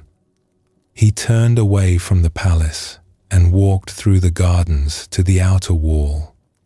The gatekeeper was asleep at his post. The prince passed him quietly, like a shadow. Beyond the gate, the road stretched into the dark hills. He stepped onto the road. He did not look back. The first stars were still in the sky. The road dust was cool under his sandals. A small breeze moved through the trees beside the road. He walked steadily. He did not run. He had been running, in some way, for many months. And now that he was finally on the road, there was no more need to run. The path opened in front of him, one step at a time. The palace fell behind him, one step at a time. The first true freedom of his life was the simple act of walking. This is one of the most well-known moments in Buddhist tradition. It is called the going forth. The young prince walks out of the gardens, away from his old life, into the wide world. From this moment, he is no longer a prince. He is a seeker. The story will not end with his return to the palace. The story will end somewhere none of his servants or his father can imagine. He walked for many hours. By dawn, he was far from the palace, near the edge of a forest. He stopped at a small clearing by a stream. He took off his fine silken clothes, the kind he had worn since he was a child, and exchanged them with a passing hunter for a simple yellow robe. He took the long knife the hunter carried, and with his own hand, he cut off his long dark hair. When he stood up, he no longer looked like a prince. He looked like one of the wandering teachers he had seen from the carriage. The man who had seemed so peaceful, who had walked through the world with calm eyes. He bathed in the stream. He drank some water. He took the simple bowl the hunter had given him, and he walked into the forest. For a long time, No one in the palace knew where he had gone. His father searched for him. His wife waited. The kingdom waited for the prince to return. He did not return. He had begun a journey that would last 6 years. The Buddhist tradition holds great tenderness for this part of the story. The young seeker had given up everything he knew, not because the things he gave up were bad, but because he was looking for something that those things could not give him. He had loved his wife. He had loved his son. He had loved his father. He left them not because he had stopped loving them, but because he was beginning to suspect that the deepest love would only be possible if he first understood what he was. And to understand that, he had to walk away for a while. In those years, he became one seeker among many in the forests and mountains of northern India. It was a region where many teachers lived in those days. There were forests full of small huts. There were caves where contemplatives meditated. There were groups of ascetics who shared food and practice. The whole land was full of people looking for something deeper than the kingdoms of the world could offer. The young seeker went first to a famous teacher. The teacher was a great meditator. He had spent his life studying the deep states of stillness that meditation can bring. He took the young seeker as his student. He taught him the practices he knew. The young seeker was a gifted student. Within a short time, he had learned everything his teacher could teach. He could enter deep states of calm. He could rest in stillness for hours. But when he came out of these states, the questions returned. The deep peace did not go all the way to the bottom of him. There was still something the practice had not touched. He thanked his first teacher and went on. He walked from one teacher to another in those months. Some lived in caves. Some lived in small wooden huts in the forest. Some lived in groups, eating from one common pot. He met many kinds of seekers along the way. He listened to all of them. He learned what he could from each one. The road was longer than he had thought when he first stepped onto it beyond the palace gates. He found a second teacher. This one taught even deeper states of meditation, even quieter places of mind. The young seeker learned these too. He learned them so well that the teacher said, "Stay with me, and we will lead this group of students together." But again, when the young seeker came out of the deep states, the questions returned. There was something the practice was not reaching. He thanked his second teacher and went on. He spent some years like this, going from teacher to teacher, learning from each one, coming up against the same quiet limit each time. The peace was real. The peace was beautiful. But the peace did not last. As soon as he left the meditation cushion and walked back into the world, the old grasping returned, and with it, the old suffering. So he tried a different way. He had heard about a group of ascetics who lived in a forest at the foot of the great mountains. They believed that the body itself was the source of suffering. They believed that if you weakened the body enough, denied it enough, the mind would finally be free. They lived in great hardship. They ate almost nothing. They slept very little. They sat for many hours in places where ordinary people could not bear to be. The young seeker found this group. He joined them. He began the harshest practices the ancient world knew. For 6 years, he denied himself almost everything. He fasted until his body grew very thin. He sat for days without moving. He pushed himself, in every way that the ascetic tradition taught, to the very edge of what a human body could bear. The young seeker tried the path of extreme hardship more completely than anyone else in his group. The other ascetics admired him. They thought he would be the first among them to find freedom. But after 6 years of this, the young seeker had not found freedom. He had only grown weaker. One day he sat alone by a river. He was very thin. He was very tired. He had been pushing himself for so long that he could no longer think clearly. He could barely walk. He looked into the river. He saw his own reflection. He saw the face of a man who had given everything to the path and who was no closer to peace than he had been 6 years ago in the gardens. Something quiet shifted in him. He thought about his life, about the gardens, about the messengers on the road, about all the teachers he had followed and all the practices he had tried, about the deep meditations and the long fasting and the hours of stillness. None of it had worked, and he had a memory, sudden and bright. He remembered being a small boy, sitting beneath a tree at the edge of a field on a festival day. He had been alone in the shade. He had not been doing anything special, and without trying at all, he had fallen into a deep, easy peace, a peace as natural as breath.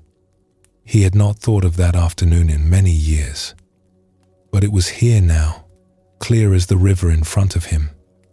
He thought, perhaps this is the way. Perhaps the path is not in pushing harder. Perhaps the path is in something gentler, something more like that quiet afternoon under the tree. It was a quiet thought. It did not arrive with thunder. It arrived gently, as old truths sometimes do, settling into him as if it had been waiting in him all along. He sat with it for a long time. The river kept moving in front of him. The light slowly changed over the water, and for the first time in 6 years, he was not trying to make anything happen. He was simply sitting. The sitting itself was beginning to feel like the answer. Just then, a young woman came down to the river. She lived in a village nearby and had come to fetch water. She saw the very thin man sitting on the bank. She had brought a small bowl of rice and milk with her, in case she met someone who needed it. She came forward shyly and knelt beside him.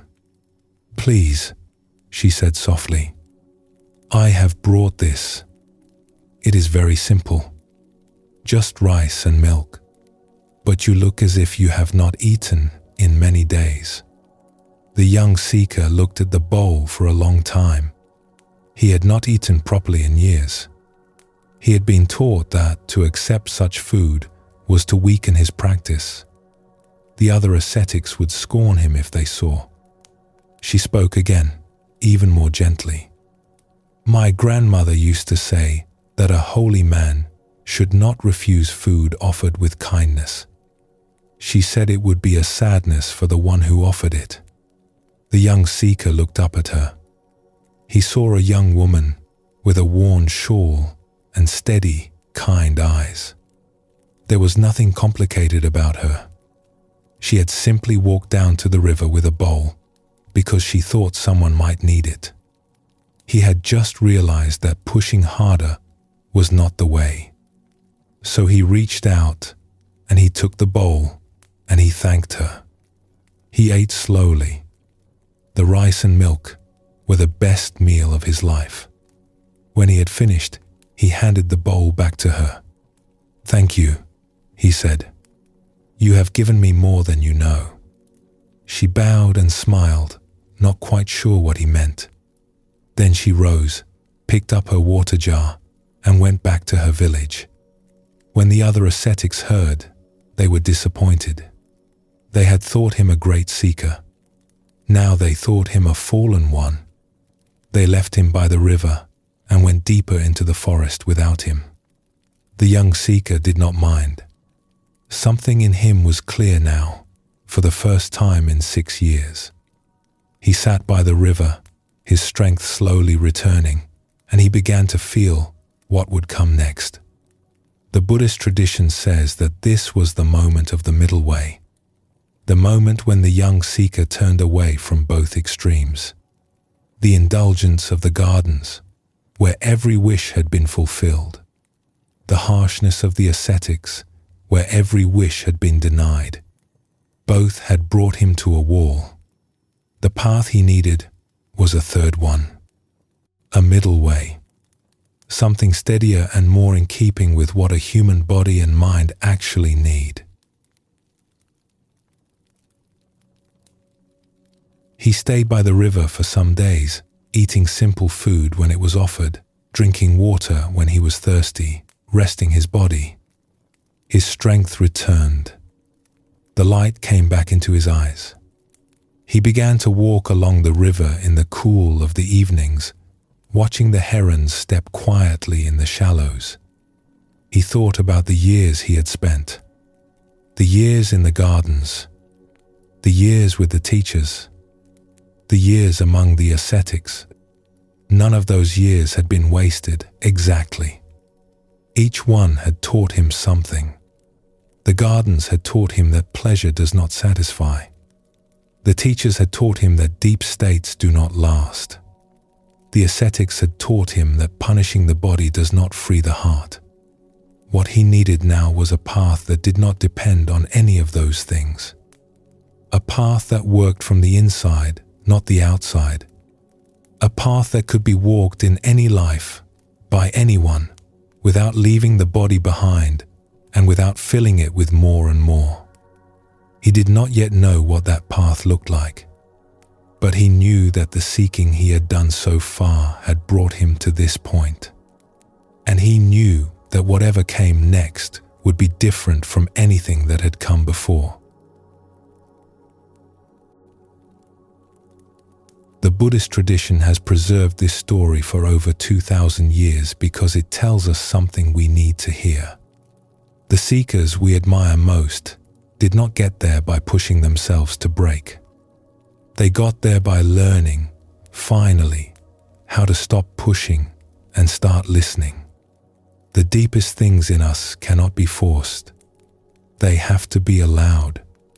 The young seeker had spent 6 years trying to force the deepest thing in him to come forth. It would not come. The moment he stopped trying to force it, it began, very quietly, to arrive on its own. It would not be long now before he sat beneath a great tree, the last tree of his long journey, and let the long night settle around him. The night that, in Buddhist tradition, would change everything. But that is for the next part of the story. For tonight, the young seeker is by the river. He is thin and tired, but for the first time in many years, his mind is quiet. He understands something he did not understand in the palace and did not understand among the ascetics. He understands that the path is not a war. The path is not a victory over anything. The path is a gentle return to what is already true, walked one breath at a time, with both hands open. This is the seed of everything that comes next. The Buddha, when he finally sat beneath the great tree, would carry this insight with him. The middle way had been found by the river. The deeper awakening would happen under the tree. But the river came first. The willingness to set down the extreme. The willingness to accept simple food. The willingness to be gentle with the very body he had been punishing for 6 long years. That gentleness was, in some quiet way, already the beginning of his awakening. Let us pause here for a few breaths. The body can rest. The mind can grow still. There is no path you need to walk tonight. When you are ready, we will continue together.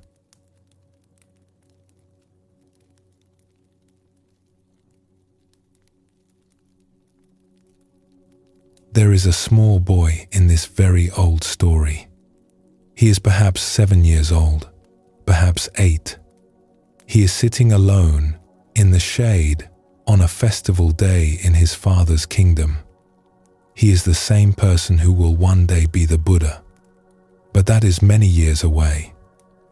This is the day his heart first knew what it was.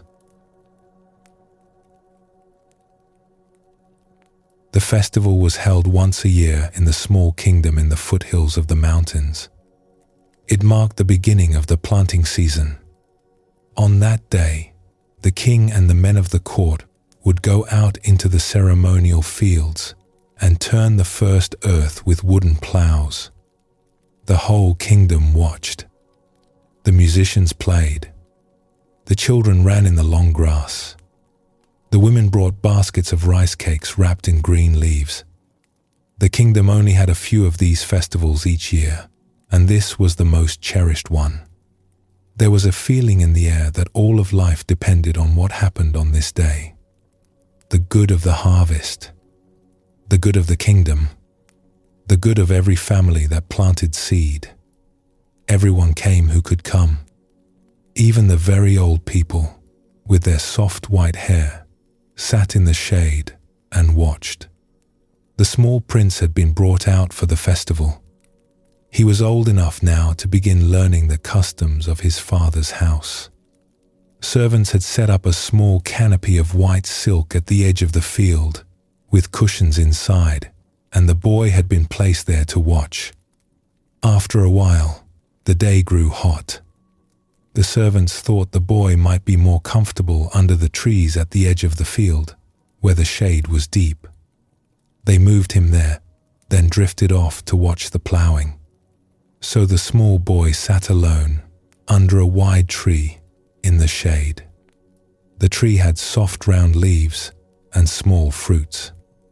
In Buddhist tradition, it is remembered as a rose apple tree.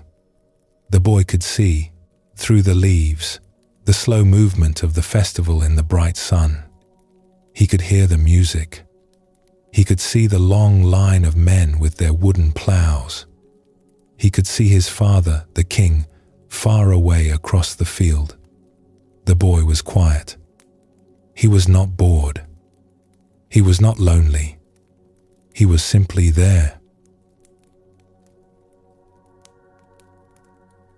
And then something happened to him. It was very small. He could not have named it, but it has been remembered for over 2,000 years in Buddhist tradition because of what it meant. The small boy sitting under the tree fell into a state of deep peace. He had not been trying. He had not been told to meditate. He had not been instructed to do anything. He had not even been thinking about peace. He did not know what peace was. He was just a small boy in the shade, watching the festival from a distance. His mind was simply quiet. His body was simply at ease. The shade was cool. The leaves above him moved gently. The festival happened far away in the sun. The boy sat under the tree, and inside him, very softly, something settled. He had no thought of the future, no thought of the past, no straining for anything, no pushing away of anything. He was simply where he was, in the shade of the tree, and inside him a quiet brightness shone for a little while. It did not last long. The festival ended. The servants came to find him. They brought him back to the palace. The day continued. The boy grew. He learned his languages. He learned his customs. He grew into the young prince who lived inside the gardens for almost 30 years. He forgot about the afternoon under the tree, but the afternoon did not forget him. In the Buddhist tradition, this small memory is treated with great tenderness. It is sometimes said that this was the boy's first taste of his own deepest nature. He had not made it happen. He had not earned it through effort.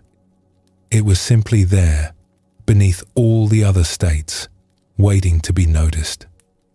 Many people taste it once or twice in their early years, in some small moment, and then forget. The boy under the rose apple tree had tasted it more deeply than most, but he too had forgotten. Until that afternoon by the river, more than 20 years later, when he was nearing 35, thin from his long fasting, exhausted from his long searching, the memory came back. He was sitting on the bank. He was watching the slow water. He had just eaten the bowl of rice and milk a young woman had offered him. His companions, the ones he had practiced with for years, had walked off in disappointment because he had eaten. He was alone now, more alone than he had been since the night he left the palace. And the memory came. It did not arrive as words.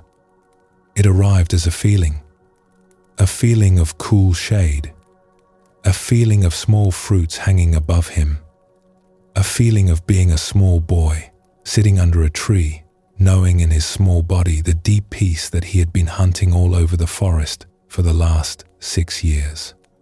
He sat very still on the riverbank. He let the memory speak to him. It said, "You have been looking for this in the wrong direction." It said, "The thing you are seeking is not somewhere far. It was already in you when you were a small boy." The memory said, "The path is not in pushing. The path is in stopping, in sitting, in allowing." And it said, "You have been trying to climb to a peace that is already at the bottom of you." The young seeker sat with this for a long time. The river kept moving. The light slowly changed. He understood, in some quiet way, what he had not understood through all his years of practice. The deepest peace was not earned. It was not won. It was already here. The work was not to make it happen. The work was to stop the busy effort that was hiding it. This is one of the great turnings of the Buddhist story. He spent some days by the river after that. He drank water. He ate simple food when it was offered to him by passing villagers. His strength slowly returned. The light came back into his eyes. The skin that had grown thin and dry began to soften again.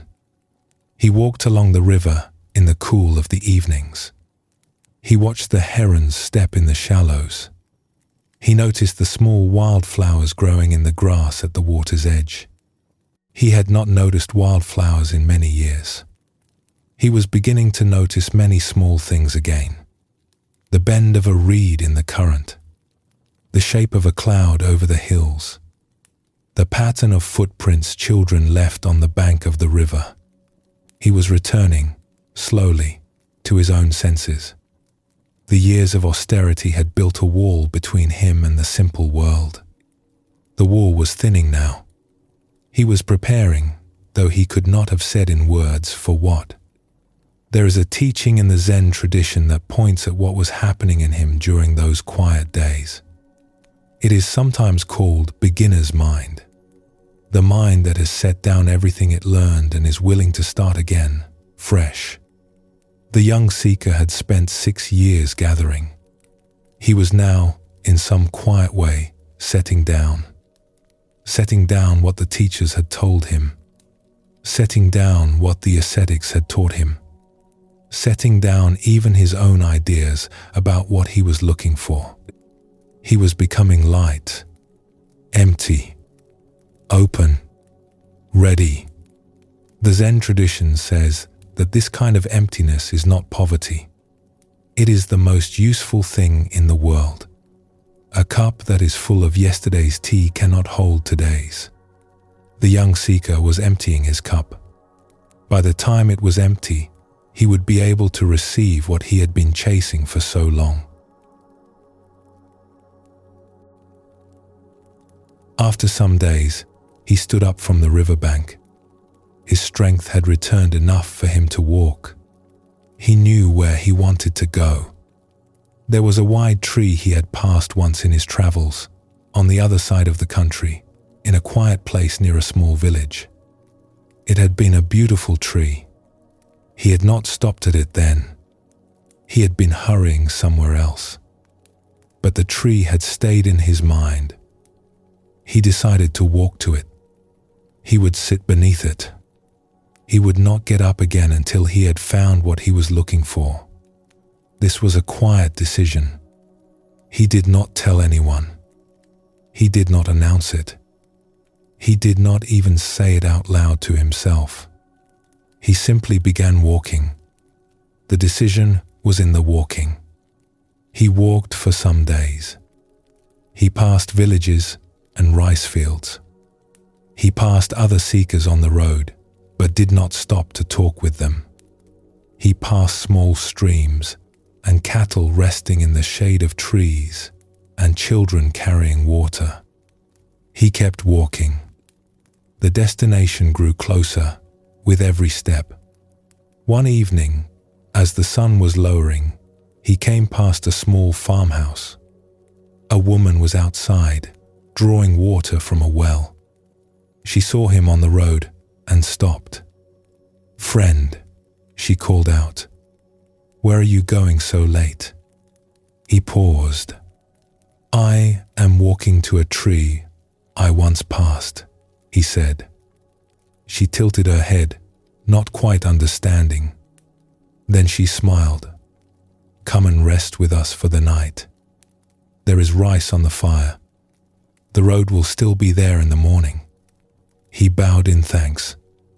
He came in and sat with her family in their simple kitchen.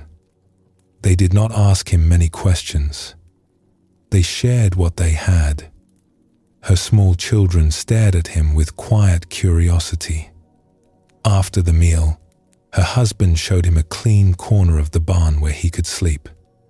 In the morning, before they woke, he rose quietly. He left a small bow at their doorstep and continued on the road. He slept like this many nights along the way, sometimes under a kind family's roof, sometimes simply under a tree.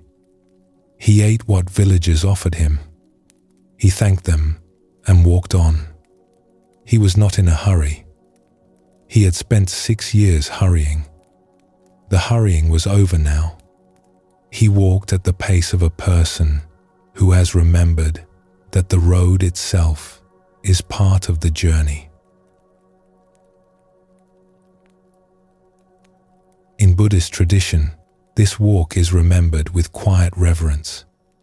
The young seeker was no longer the prince of the gardens. He was no longer the thin ascetic of the forest. He was something else now, something not yet named. He was a man walking toward a tree with a small handful of dried grass and a wooden bowl and a simple yellow robe and a deep willingness to sit until he understood. On the last evening of his walk, he came to a place near a small village. The river there was wide and calm.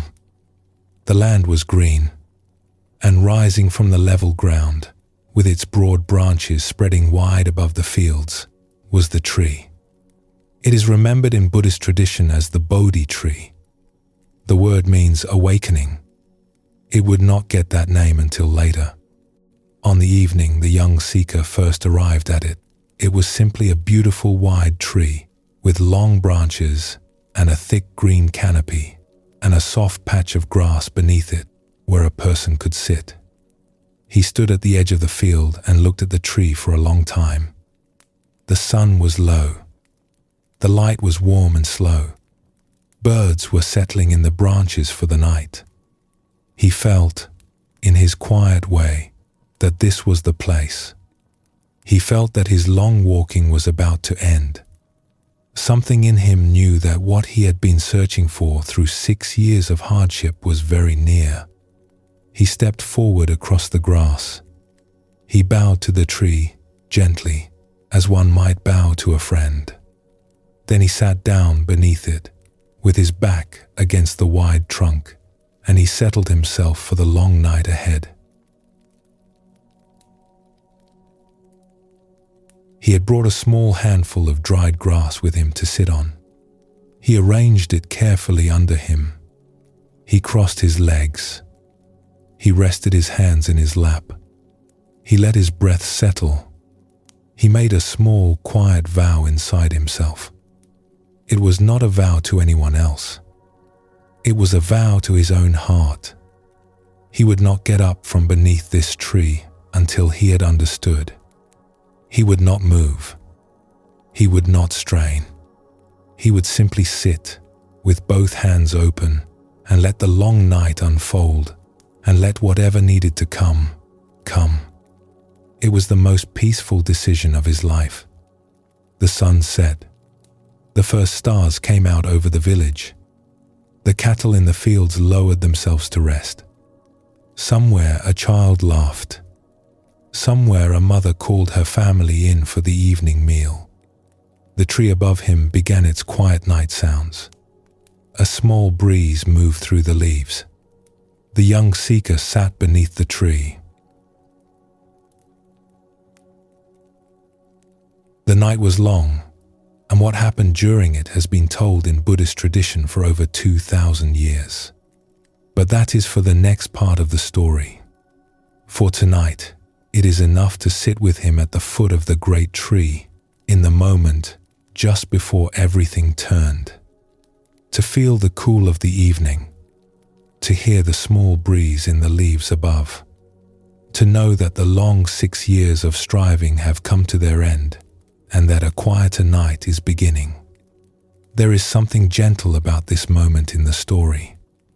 The young seeker has not yet awakened. He does not know what is coming. He has simply set down the struggle.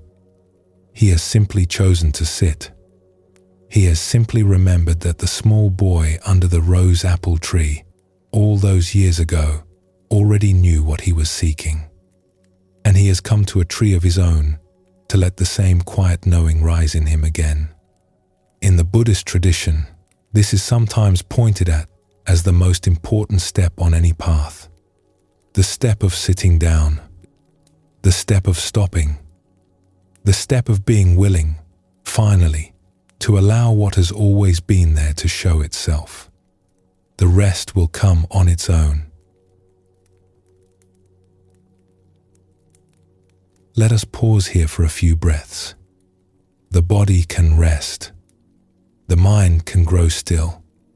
There is no tree you need to find tonight. The tree you are already sitting under is the one. When you are ready, we will continue together.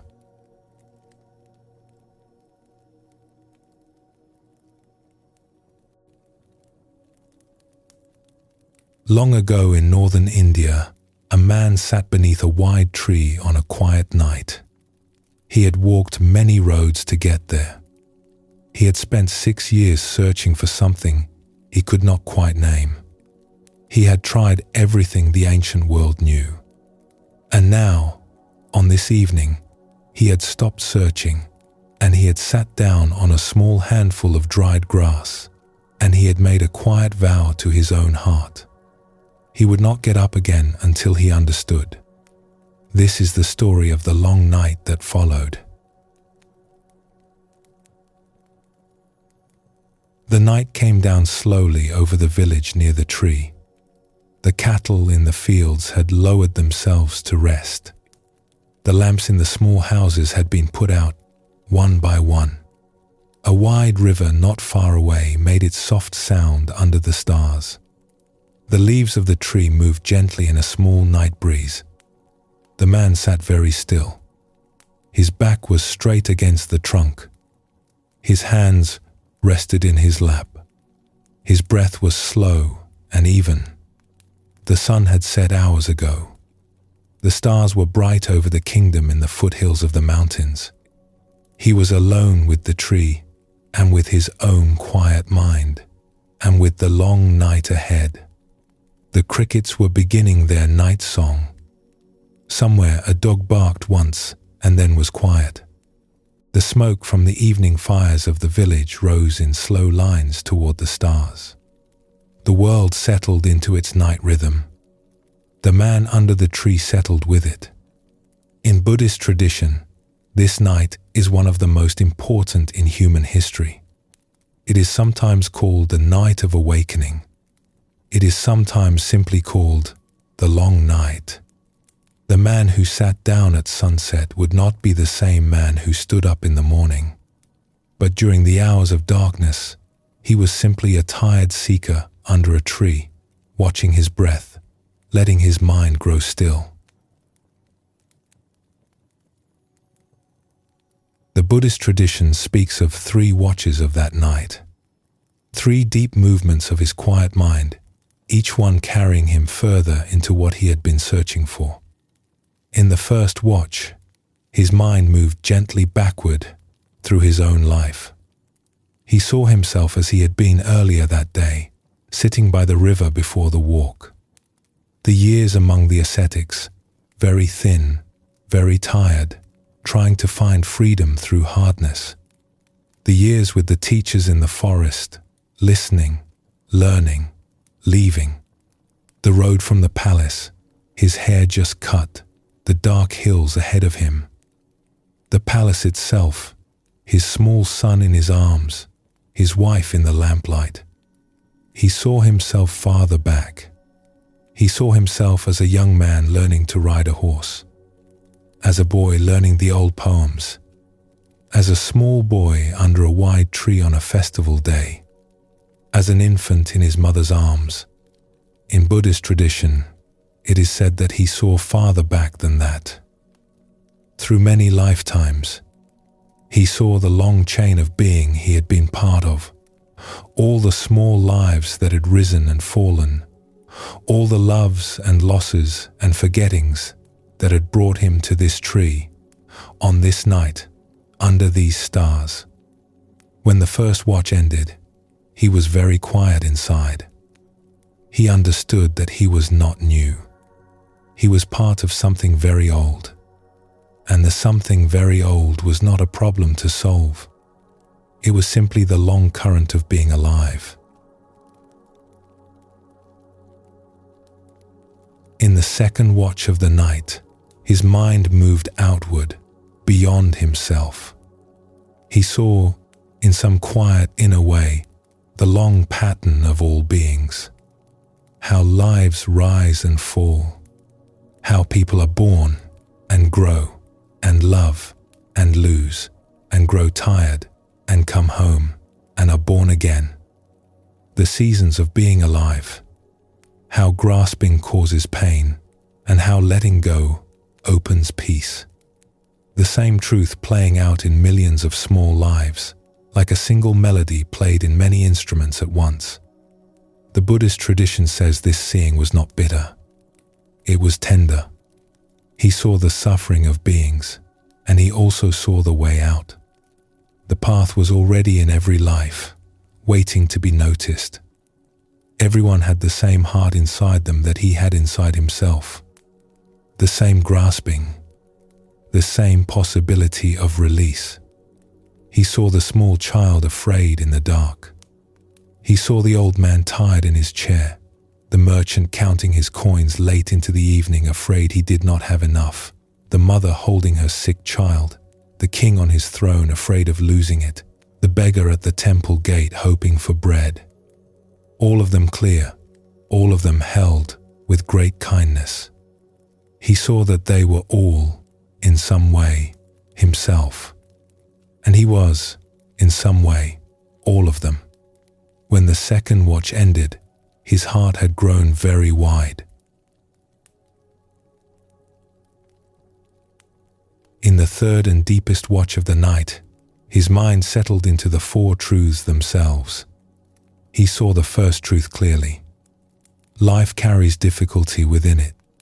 This is part of being alive. The body ages. Things change. We lose what we love. We sometimes do not get what we want. None of this is a flaw in the world. It is the texture of the world. He saw the second truth clearly. The grasping turns ordinary difficulty into long suffering. The hand that refuses to open is what hurts. The wishing it had been otherwise. The carrying of what should have been set down. The argument with what is already happening. He saw the third truth clearly. The grasping can be released. The hand can open. Freedom is possible. It is not somewhere far. It is here. It is now. It is what shines through when the gripping softens. He saw the fourth truth clearly. There is a gentle path of cultivation, walked one breath at a time, that leads from suffering to freedom. The middle way. Neither the indulgence of the palace, nor the harshness of the ascetic, but something in between. Something tuned like the string of a lute, neither too tight nor too loose. The four truths settled in him. They were not new. He had known them, in some quiet way, his whole life. They had been the seed under the rose apple tree. They had been the question on the carriage rides through the city. They had been the ache behind all his searching. But now, on this night under this tree, he saw them in their fullness. He saw them not as ideas, but as the texture of being itself. It is said in Buddhist tradition that during this long night, doubts came to him. The Buddhist tradition sometimes paints these doubts as a great king of illusion called Mara, with his armies and his clever questions. But the truth is gentler than that. The doubts came as they come to anyone sitting in deep stillness. They were small old voices inside the seeker himself. The doubts said, "Who are you to find this?" They said, "Many great teachers have tried and failed." They said, "Get up now, give up, go home." They said, "You are not enough." The seeker did not argue with the doubts. He did not push them away. He simply let them be there in the night air, as one might let small wind chimes ring in the dark, without believing any of them. When at last the doubts had spoken their fill and had grown quiet, he did a small thing. He let his right hand fall from his lap. He let his fingertips touch the earth beside him. This gesture has been preserved in Buddhist tradition for over 2,000 years. Countless statues of the Buddha show him in this exact pose, sitting cross-legged, back straight, left hand resting open in his lap, right hand lowered, fingers touching the earth. It is called the earth-touching gesture. In the moment under the tree, it meant something quiet and profound. It meant, the earth itself is my witness. I am rooted in what is. I do not need the approval of voices in the air. I am here. The ground is here. The truth I have seen this night is real. The earth received his touch without comment. The earth had been there all along. When his fingers touched the soil, the last of the doubts dissolved into the night. The night grew very still. Just before dawn, the seeker looked up at the sky through the leaves above him. The branches were dark against the lightning east, and there, low on the horizon, was the morning star. Bright, steady, holding the first edge of the day. He looked at the star. The star looked at him. In Buddhist tradition, this gaze between a person and the morning star has been carried for many centuries. Some teachers say that what awakens in such a moment is not new at all. It is simply the recognition of what has always been the case. The star is just a star. The eye that sees it is just an eye. The seeing happens on its own. There is no one in the middle claiming any of it. In that moment, the long night of his searching ended. He was awake. He had become what he had been seeking. The peace that had been under the rose apple tree was now the texture of his whole life. The four truths had been seen all the way through. The path had been understood. The seeker, the prince from the gardens, the boy under the rose apple tree, all of them were complete, and all of them were a Buddha, which is a word that means simply, one who is awake. He sat for a long time looking at the morning star. The light grew. The first birds began their morning song. Somewhere a child stirred in a house in the village. Somewhere a fire was built for the morning meal. The world continued, as the world always continues. But inside him, a chain that had been pulled tight for many lifetimes had quietly fallen open. The Buddhist tradition has preserved a few simple words that he is said to have spoken to himself in that early light. He said, in essence, "I have found what I was looking for. The long chain of difficulty is understood. I will not be drawn into it again. The hand has opened. The peace is real." He smiled a small, quiet smile. He rose slowly from his place beneath the tree. He bowed once to the tree in thanks. Then he walked out into the morning of the rest of his life. In Buddhist tradition, the newly awakened Buddha did not immediately speak of what he had seen. He spent some days walking near the tree, simply being awake in the world, eating when he was hungry, drinking when he was thirsty, watching the wide river, looking at the morning sky. He was the same man he had been the day before. He looked the same. He moved the same. But underneath, something had settled that would never again be unsettled. He thought, at first, of staying alone. He thought about going into the mountains and simply living the truth in quiet. The truth he had seen was so subtle, he was not sure anyone would understand if he tried to share it. Most people, he thought, were too caught in their own grasping to hear what he had heard. But the old accounts tell us that something turned in him then. He thought of all the beings he had seen in the second watch of the night. All the small lives, with their grasping and their suffering and their possibility of release. He thought of how clearly he had seen them in the dark hours, and how clearly he had felt them as his own kin. And he thought, if even some of them can hear what I have seen, and find some ease from it, then it is worth speaking. This moment of turning toward others is sometimes pointed at in the old teachings as the second great awakening of that morning. The first was the seeing of the truths under the tree. The second was the willingness to share them. Without the second, the first would have stayed in him alone, and the long path of the Buddhist tradition would never have begun. So he decided to teach. He did not yet know where to go first. He did not yet know what to say. But he set out walking from the tree with his simple bowl and his simple robe and his quiet smile in the direction of the wider world. Along the way, he met a wandering ascetic coming the other way on the road. The ascetic stopped when he saw him. There was something different about the man walking toward him. The face was very calm.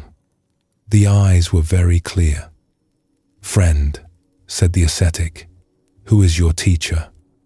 What tradition do you follow? Your face is so peaceful. The light in your eyes is something I have not seen before." The Buddha stopped on the road. He looked at the ascetic gently. He said, "I have no teacher. I have found what I was looking for on my own. The things I have seen for myself." The wandering ascetic did not quite understand. He stood for a moment puzzled. Then he shrugged and continued on his way down the road. He had felt the peace in the man and had not known how to receive it. The Buddha watched him go. He understood in that moment, that teaching would not be easy. Some would hear, some would not. He would have to learn how to speak in a way that opened the door, rather than closing it. The rest of his story would belong to the people he met on the road. For tonight, it is enough to sit with the newly awakened Buddha at the foot of his tree in the early morning of the first day, to feel the morning air, to watch the morning star fading into the brightening sky, to know that the long night is over and that a gentler day is beginning. The long night under the great tree is a kind of mirror. The seeker who sat down at sunset was not different in any outward way from the Buddha who stood up at dawn. The change that happened was inward and quiet and complete. It was not a change of becoming someone new. It was a remembering of who he had always been. The small boy under the rose apple tree. The quiet witness behind everything. This is what awakening means in the Buddhist tradition. Not the arrival of something new. The remembering of something that was here all along. Let us pause here for a few breaths. The body can rest. The mind can grow as still as the morning sky. There is no awakening you need to reach tonight. The peace you are looking for is already nearer than your own breath. When you are ready, we will continue together.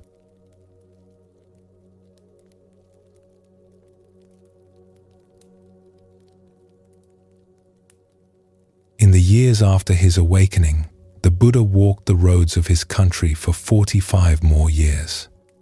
He met farmers and kings, merchants and beggars, mothers and elders, all kinds of people, in all kinds of villages, on all kinds of days. To each of them, he taught the same simple things. The truths he had seen under the great tree were not for special people. They were for anyone with a quiet hour and a willingness to listen. He taught in fields and groves, in the courtyards of kings and the doorways of small houses. He taught walking, sitting, eating, resting. He taught with a few words when a few words were enough, and with long discourses when more was needed. He met people where they were, with whatever wisdom each one could carry. For 45 years he did this. He grew old on the roads of his country. The simple bowl and simple robe he had carried since the day he left the palace were the only things he ever owned. By the end, his name was known across many kingdoms.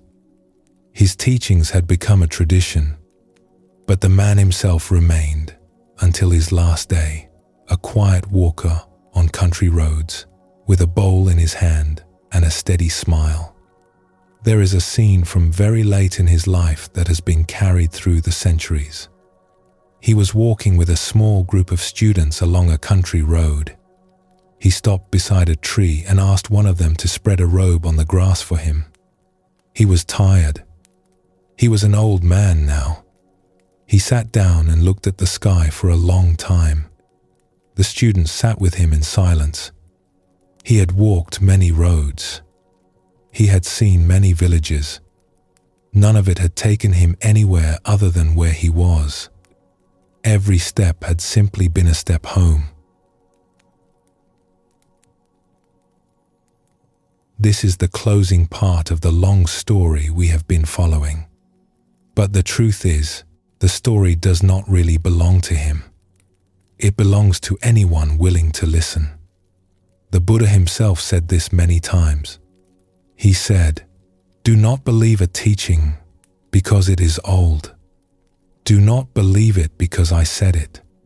Test it in your own life. See if it brings more peace. See if it lightens the load. If it does, then keep it. If it does not, then set it aside." The four truths he taught are not Buddhist in any narrow sense. They are observations about being alive that anyone can verify in their own experience. Life carries difficulty. Grasping makes it heavier. The grasping can soften. There is a gentle path that helps the softening happen.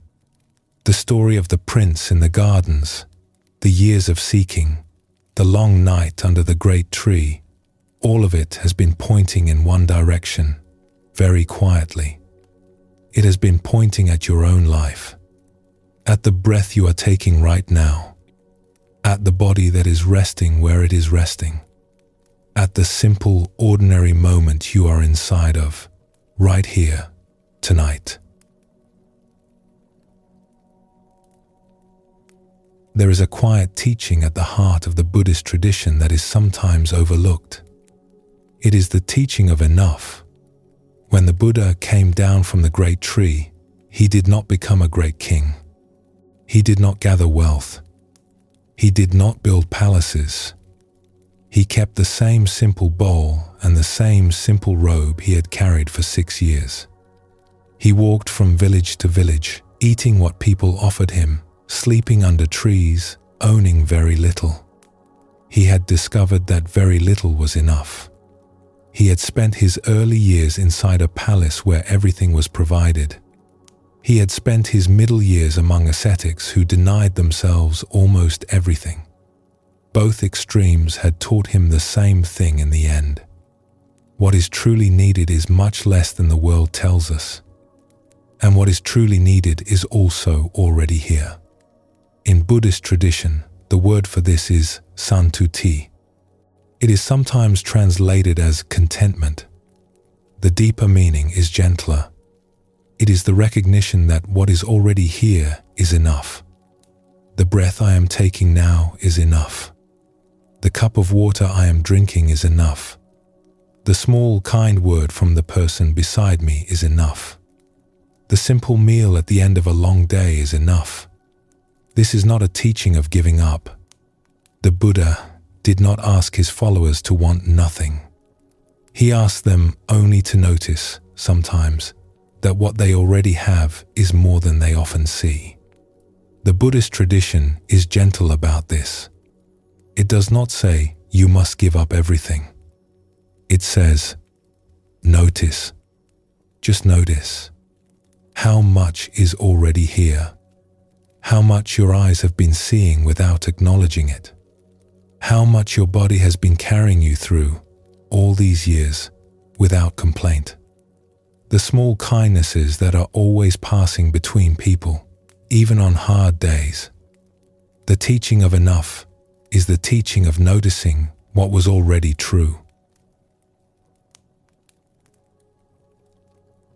There is a verse from the Dhammapada, one of the oldest collections of the Buddha's sayings, that captures this beautifully.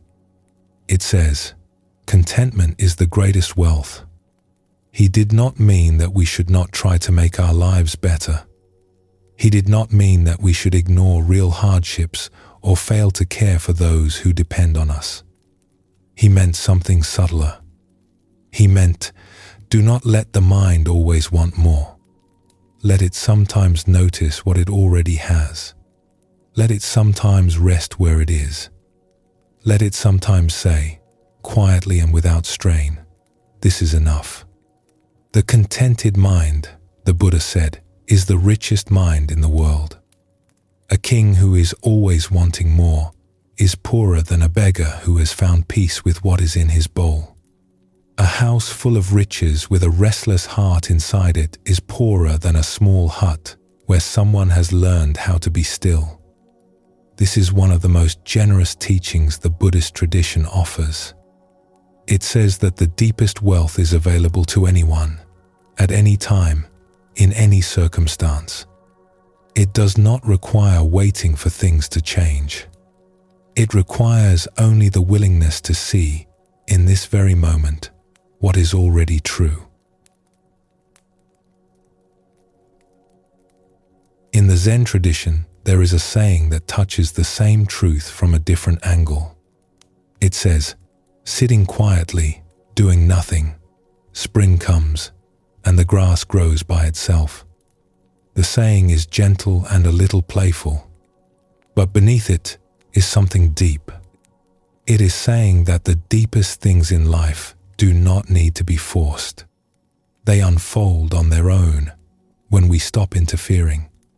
The grass grows, the seasons turn, the breath rises and falls. The mind grows quiet in its own time when we are willing to let it. Most of our days, we are not willing to let it. We are busy making things happen. We are pushing the river. We are firing second arrows at ourselves long after the first one has landed. We are tightening the strings of our lives until they almost break. But every so often, in a quiet moment, we remember. We let the busy effort drop. We let the doing rest. The grass grows. The light changes in the room. The breath, soft and steady, comes and goes on its own. And we taste, for a few quiet breaths, what the small boy under the rose apple tree tasted, what the Buddha tasted under the great tree, what every awake being throughout the centuries has tasted. The simple peace of being alive, exactly here, exactly now. There is a story in the Buddhist tradition about a young farmer who came to the Buddha one day with a question. The farmer had walked a long way to find him. He had heard the teachings spoken in his village by a wandering monk. The teachings had moved him, but he was worried. He said, "Teacher, I am not a monk. I cannot leave my fields and my family to follow you. I am only a farmer. I have a wife. I have 2 small children. I have animals that need tending. I have a season that does not wait for me. Can someone like me find what you have found? Or is this path only for those who can give up their lives?" The Buddha smiled. He looked at the farmer with great kindness. He said, "Friend, you have everything you need. The path is not somewhere else. The path is the very life you are already living, walked with a little more attention." He went on, "Bring kind attention to your fields. Notice the soil and the seed and the rain and the small green shoots when they come. Bring kindness to your wife. Listen to her at the end of the day when she is tired. Bring patience to your children. Speak to them gently, even when they are difficult. Bring care to your animals. They are alive, as you are alive. Notice the sky in the morning. Notice the stars at night. Eat your simple meals slowly. Sleep with a quiet heart." He paused. Then he said softly, "These are the practices. They do not look like much, but they are the same as anything I do in robes. The path is not separate from your life. It is woven through it." The farmer bowed deeply. He went back to his village. He spent the rest of his days as a farmer. He raised his children. He kept his fields. He lived a long, quiet life and grew old in his own home, surrounded by people who loved him. In Buddhist tradition, it is sometimes said that he became, in his own way, as awake as the Buddha himself. His neighbors did not always understand him. They saw that he worked his fields with great care. They saw that he was patient with his animals. They saw that he was gentle with his wife and his children. They saw that he sometimes paused in the middle of the day to watch the sky for a long time. They thought he was a kind man, an unusually kind man. They did not know that he had once asked the Buddha for instructions and had been told that the path was already woven through his life. They did not know that he had been walking it, in his own quiet way, ever since. The story is told to point at something simple. The path does not require leaving your life. It does not belong to monks in robes or hermits in mountain huts. It belongs to anyone willing to walk with a little more attention where they are already walking. The path that the Buddha taught is not built of grand actions. It is built of small returns. A small return to the breath when the mind has run far, to the body when the head has been turning all day, to kindness when impatience has been rising, to this moment when the future has been pulling, to enough when the wanting has begun pressing on the chest. Each of these small returns is the whole path in miniature. There is no return that is too small to count. There is no moment that is wasted. Even noticing that you have been carried far away from yourself and that you have only just remembered is the same wisdom the Buddha taught beneath his tree. It is the same wisdom the small boy knew under the rose apple. It is the same wisdom that has lived in human hearts for as long as there have been quiet evenings under wide skies. The path is one of these small returns, and then another, all through the day, all through the years. In Buddhist tradition, the path is sometimes described as a long walk home. The walking is not strenuous. The destination is not far. The home is the simple presence of this moment, which we have always lived inside and have somehow forgotten. Each small return is a step home. Each kindness is a step home. Each willingness to set down what we are carrying is a step home. This is the path the Buddha walked for 45 years after his awakening. It is the path his students walked for 2,500 years after he was gone. It is the path that is open, right now, to you. The breath you are taking is a step. The body resting where it is resting is a step. The simple willingness to be here, with what is here, is a step. This is the closing of our long story tonight. The four truths have been told. The Buddha's life has been traced from the gardens of his childhood to the morning star above the great tree. The teachings have been pointed at, gently, many times.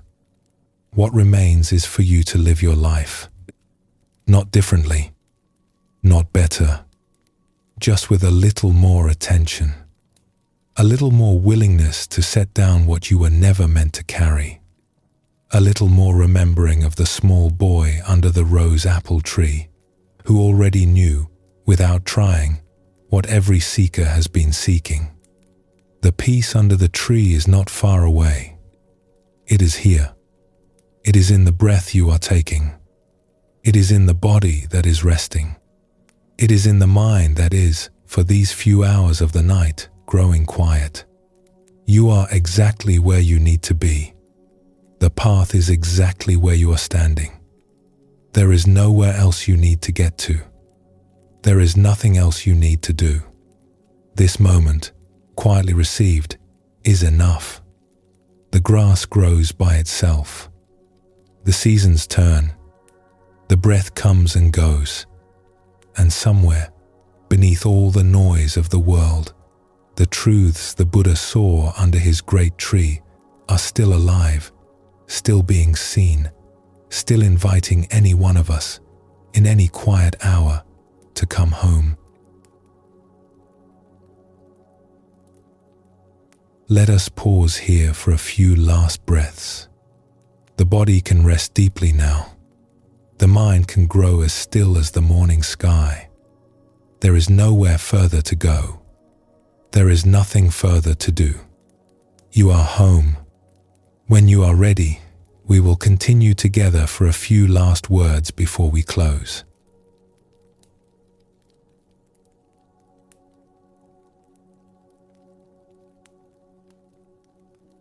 We have come to the end of our long journey tonight.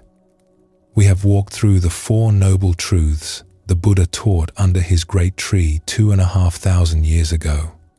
We have followed the story of the prince in the gardens, through the messengers on the road, through the years of searching, through the long still night under the wide tree, and home again to this very moment. If you have been listening this whole way, thank you for staying with us. If you have drifted in and out of sleep along the way, that is also good. The teachings will continue to settle in their own time. Nothing more is needed from you tonight. The four truths are now in your possession. Difficulty is part of life. Grasping makes it heavier. The grasping can soften. There is a gentle path that helps the softening happen. These have been the teachings of the Buddhist tradition for many centuries. They are now your teachings too. Carry them lightly. Carry them with both hands open. May whatever you have heard tonight bring a little more peace to your days. May the small returns to the breath, to kindness, to this moment, become familiar to you over time. May you remember, when you are tired, that the path is already where you are standing. May the small boy under the rose apple tree, who already knew, be a quiet companion to you. And may you rest now, as deeply as you need to rest. Sleep well, and thank you for joining us here at Midnight Monk.